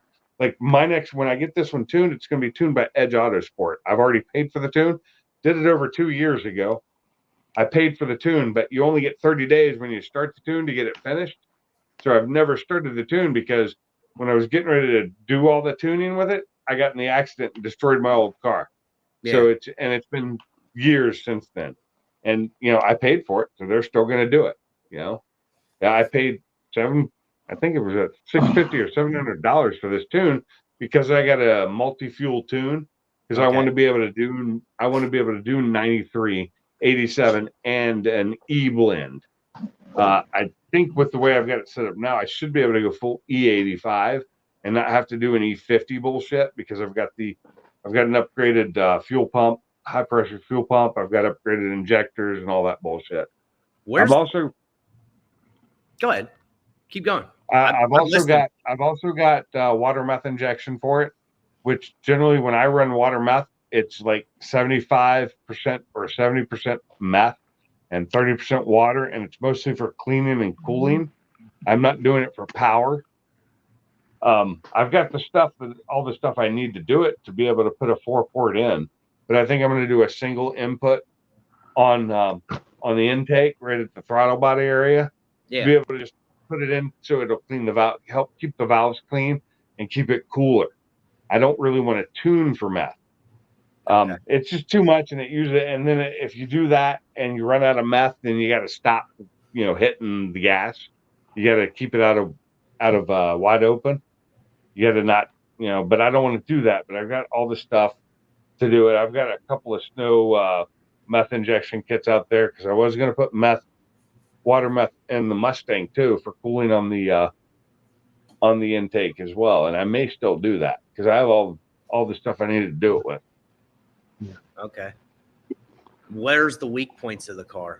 Well, why before y'all get into that, let me tell y'all I got to run because I got to get up in the morning. My dog's got a vet appointment in the morning. So do I. I will talk to you later, Salty. Thanks for coming in. Yeah, my dog's she's got a vet appointment. That's the only reason why I got to jump out. I'll see it. So. Okay. If I do any work on my car this weekend, I will be running a live while I'm working on it, just so you know. Cool. I'll be around. It's gonna be raining all weekend, so I ain't going no damn where. Okay. Cool. Cool beans. Always good talking with you, Salty. You too, there, Nate. Take care, buddy. Y'all have a good one. So, we'll see y'all later. Appreciate you letting me come up on the panel, Pinks, as always. Oh, no problem. So the weak points on that car are just running them stock standard. They're pretty decent cars. If you don't do anything to them, you could still blow an engine stock. You can. People have done it because sometimes the fourth and first cylinder don't get as much air.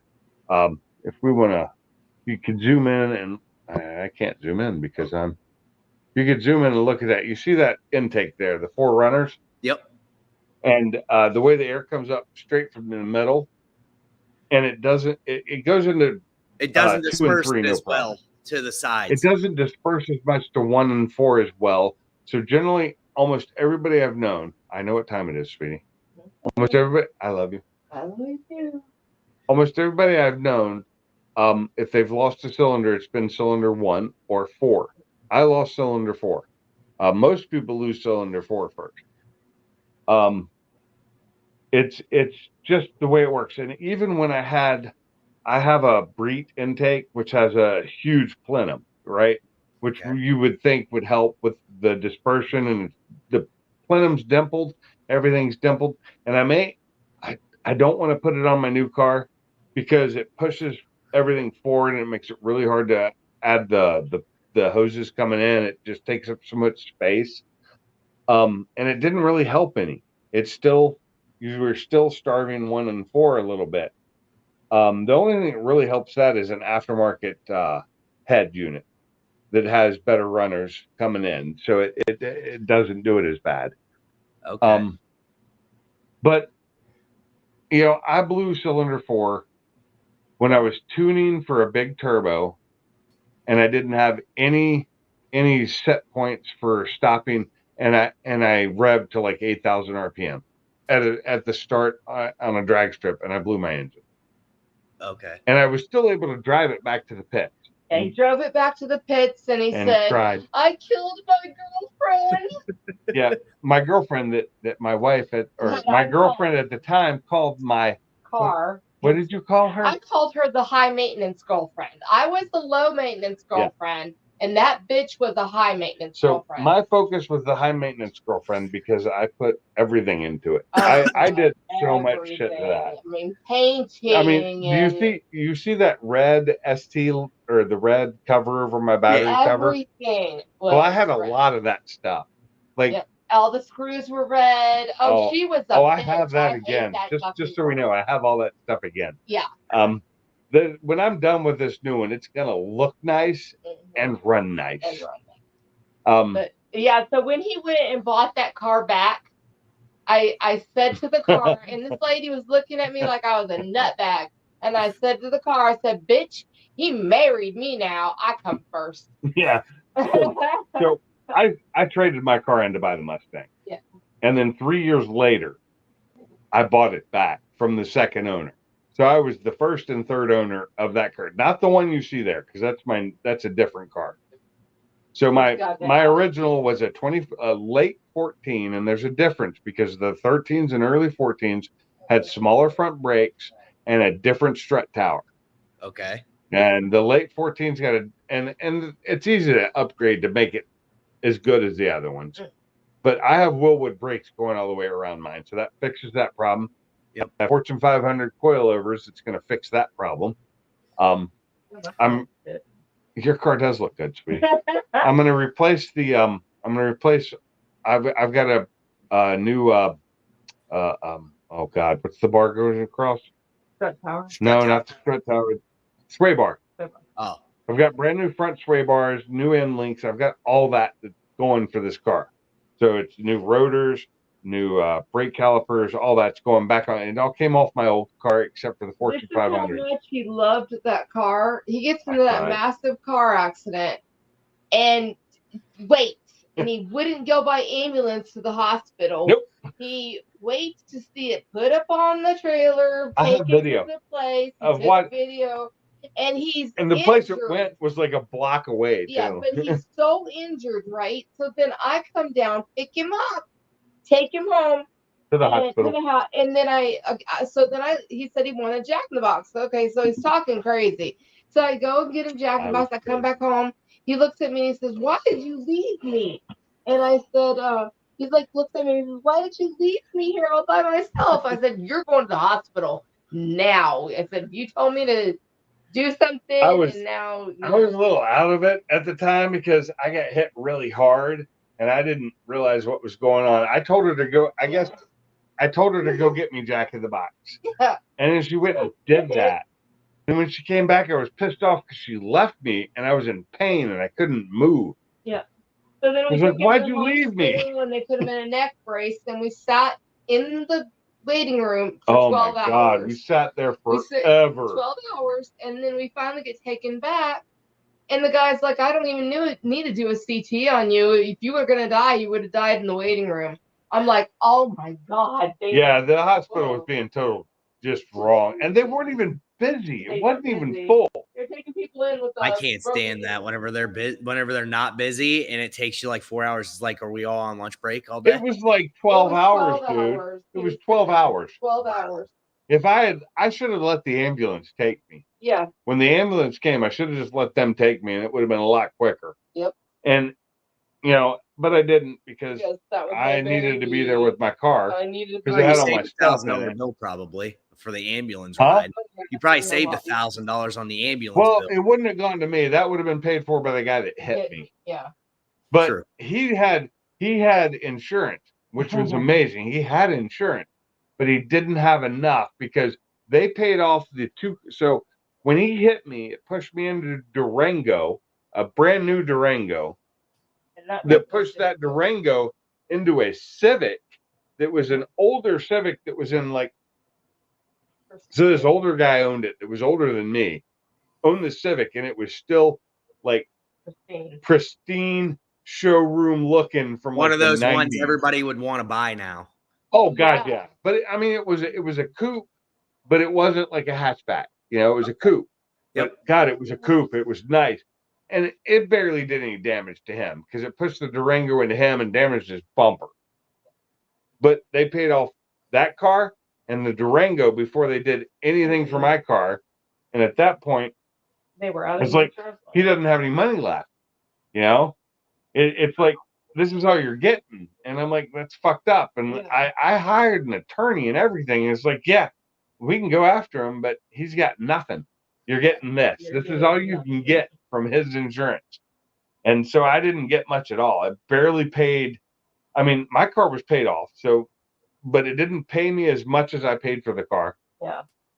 And then you're having. It didn't even pay me as much as I paid to buy that car, because that car cost me $11 grand.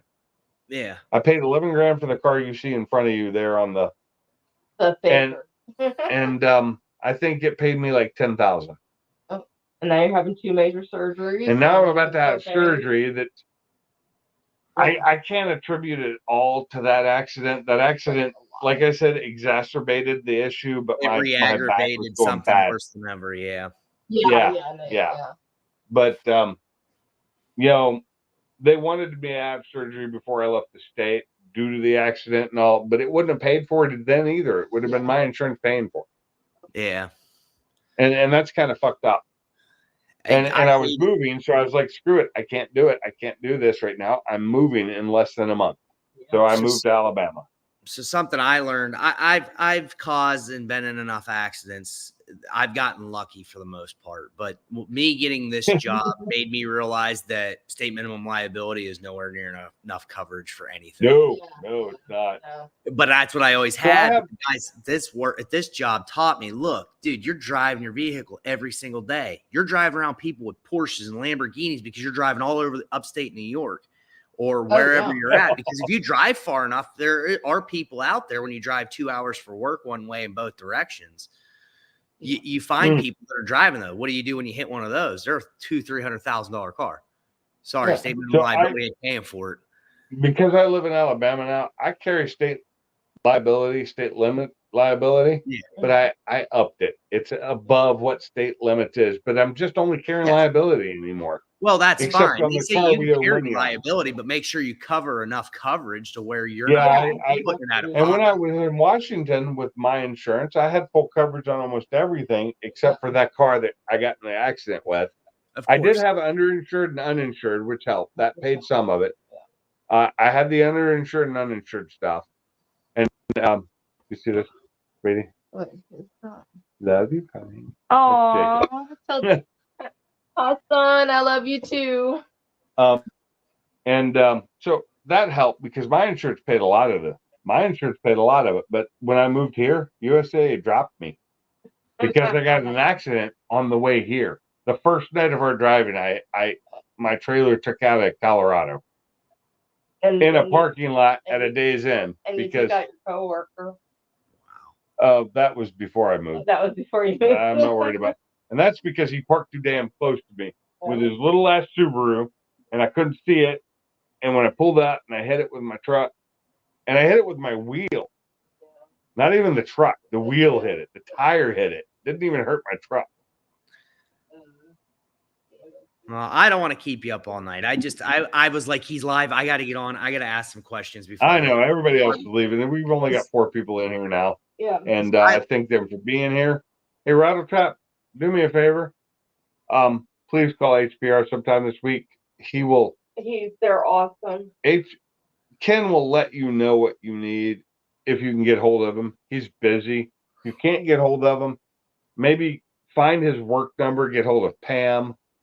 You have as many excuses as your sons have. Damn. Yeah. I have as many. Are you talking about me having as many excuses as my son? Yep. Really? Yep. Wow. I do not. I have insurance. I don't get in that many accidents, Jacob. How many times have I jumped over a roundabout? Or like your brother hitting the cop. Yeah. How many times have I done that? Anything Zach's done. Oh, yeah. Don't give me that shit, Jacob. I will come kick your ass. But whooping incoming. I will fly to Washington and come kick your ass after surgery, and I'm healed. Yeah. Because then you're done. Because then I'll be able to move slightly again. I just won't be able to bend over as far.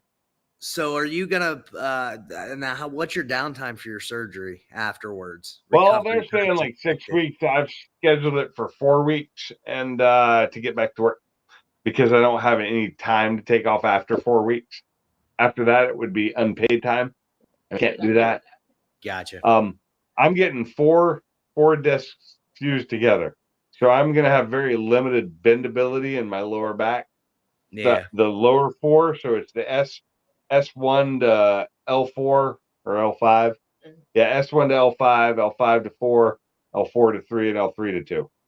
Wow. 2 surgeries. Yep, 2 surgeries, one from the back or side, and then one from the front. And that's why tomorrow I have to go see a doctor tomorrow that's going to help assist with them going in through the front because, that's what he does. Yeah.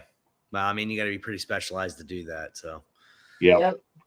Well, I'll let you I'm not go. looking forward to it. I'm freaking out about the surgery. So join me here next Wednesday for me to freak out one more time. Yeah. That's why I'm glad. That's the other reason why I'm glad you got on, because I'm not going to be on here next week.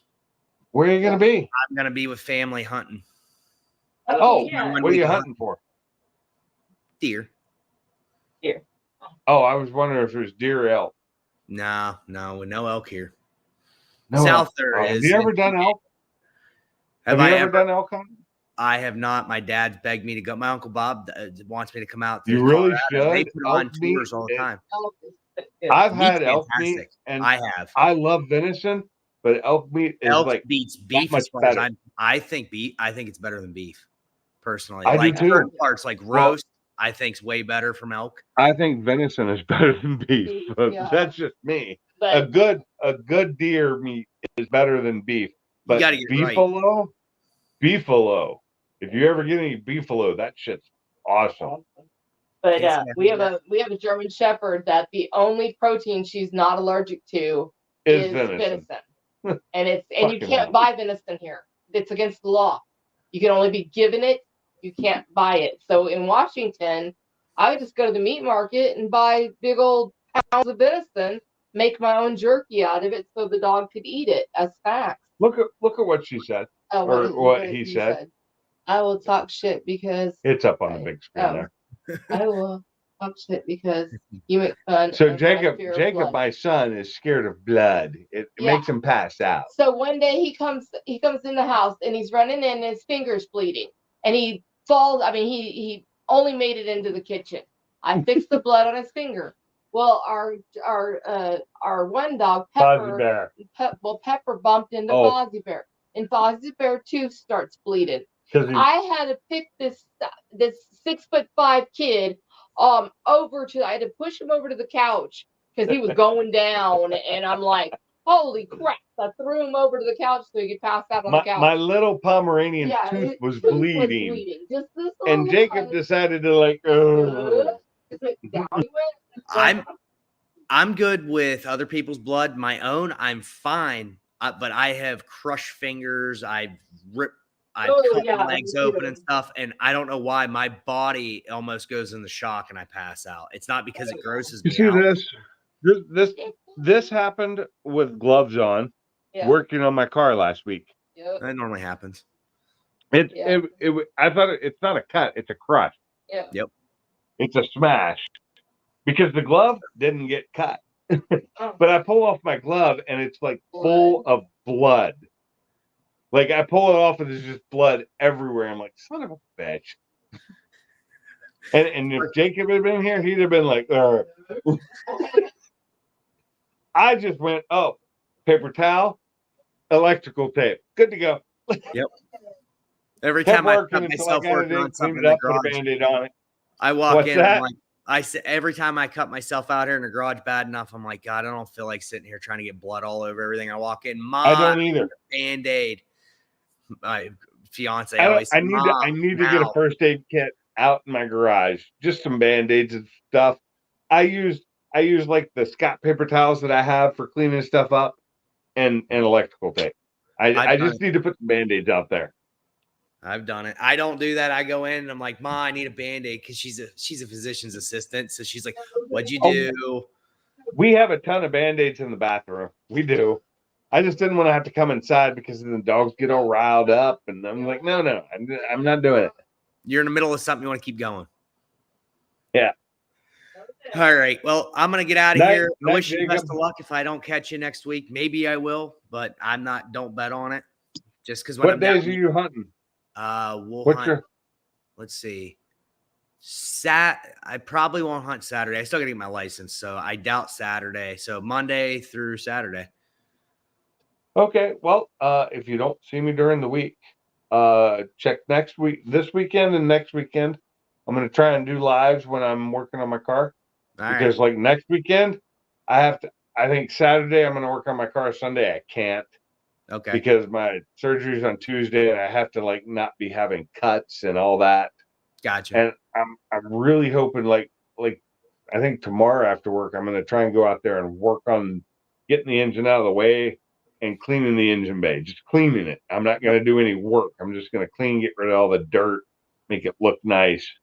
Well, it's out. And It's figure best out time to do it. Yeah, and possibly swap the strut, or not strut bar, but the sway bar, because that sway bar is a bitch to get to when the engine's in there. So I need to get that swapped out, and that shouldn't be too hard. And I could probably do that without cutting myself. I'm going to definitely but I'll probably be wearing leather gloves when I do all that. Real gloves. Try and stop from cutting myself.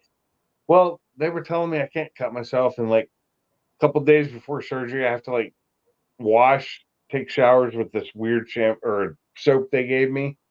It's like hibiscus or something. It's probably something that sterilizes you because whenever they cut you open, but it's like 7 showers I have to take in like 3 days prior to surgery. Oh, that sounds fantastic. And I can't even have the dog sleep with me, which the dogs always sleep with us. That's going to be weird. It's crazy. These people are crazy. It ain't happening. My dogs are sleeping with me. Fuck it. All right, my man. Well, I wish you the best of luck if I don't catch up with you before your surgery. I hope everything's good. Hey, if Definitely not, will be watching for you when you come back. I really hope you get a bull this year. Get you some nice meat. Because venison is awesome. It's like I love venison. I actually gave away mine last year because I was on it for 3 years, and because I had meat, I couldn't even have a burger. I couldn't even have a steak, like a normal steak, every once in a while. Had to be a venison or some backstrap. One that goes to the grocery store is cheap, so I don't. She's like, you some want of steak? that backstrap. Oh, I'd love some backstrap right now. I need to learn how to hunt. I've never hunted for deer. I've never done it. It's not hard. Everybody makes it out to be some crazy like ordeal. I walk out and shoot. I have a nice 308 that I think I could kill a deer with quite nicely. Perfect. From a good distance away. And I got no problem killing one. I love deer. I think they're cute. I think they're fun. Yummy. Bambi made me cry when I first found out when I was the first time I ate deer, I was eating this burger my grandmother made me. And my sisters, and I loved it. I thought it was like one of the best burgers I ever had. My sisters came in. This when I was like 6 years old. And you're eating Bambi, like one of my favorite movies at the time. And it was like, yeah, those are Bambi burgers. It's from the neighbor's deer. It's like, and the next year after that, I was helping the guy skin and dress a deer. So that's how much that affected me. Yep. All right, man. Well, yeah, I'm gonna go to bed. Everybody who's been in here, I thank you for coming. It's been almost 3 freaking hours. I can't believe that for my half an hour live stream that I was going to do tonight. Yeah. Thanks for coming in the panel. Thanks for coming Appreciate in the you chat. having me. I appreciate everybody who's been here. Thanks, and I will catch you on the next one. And everybody take it easy. That's going to be the end. Later.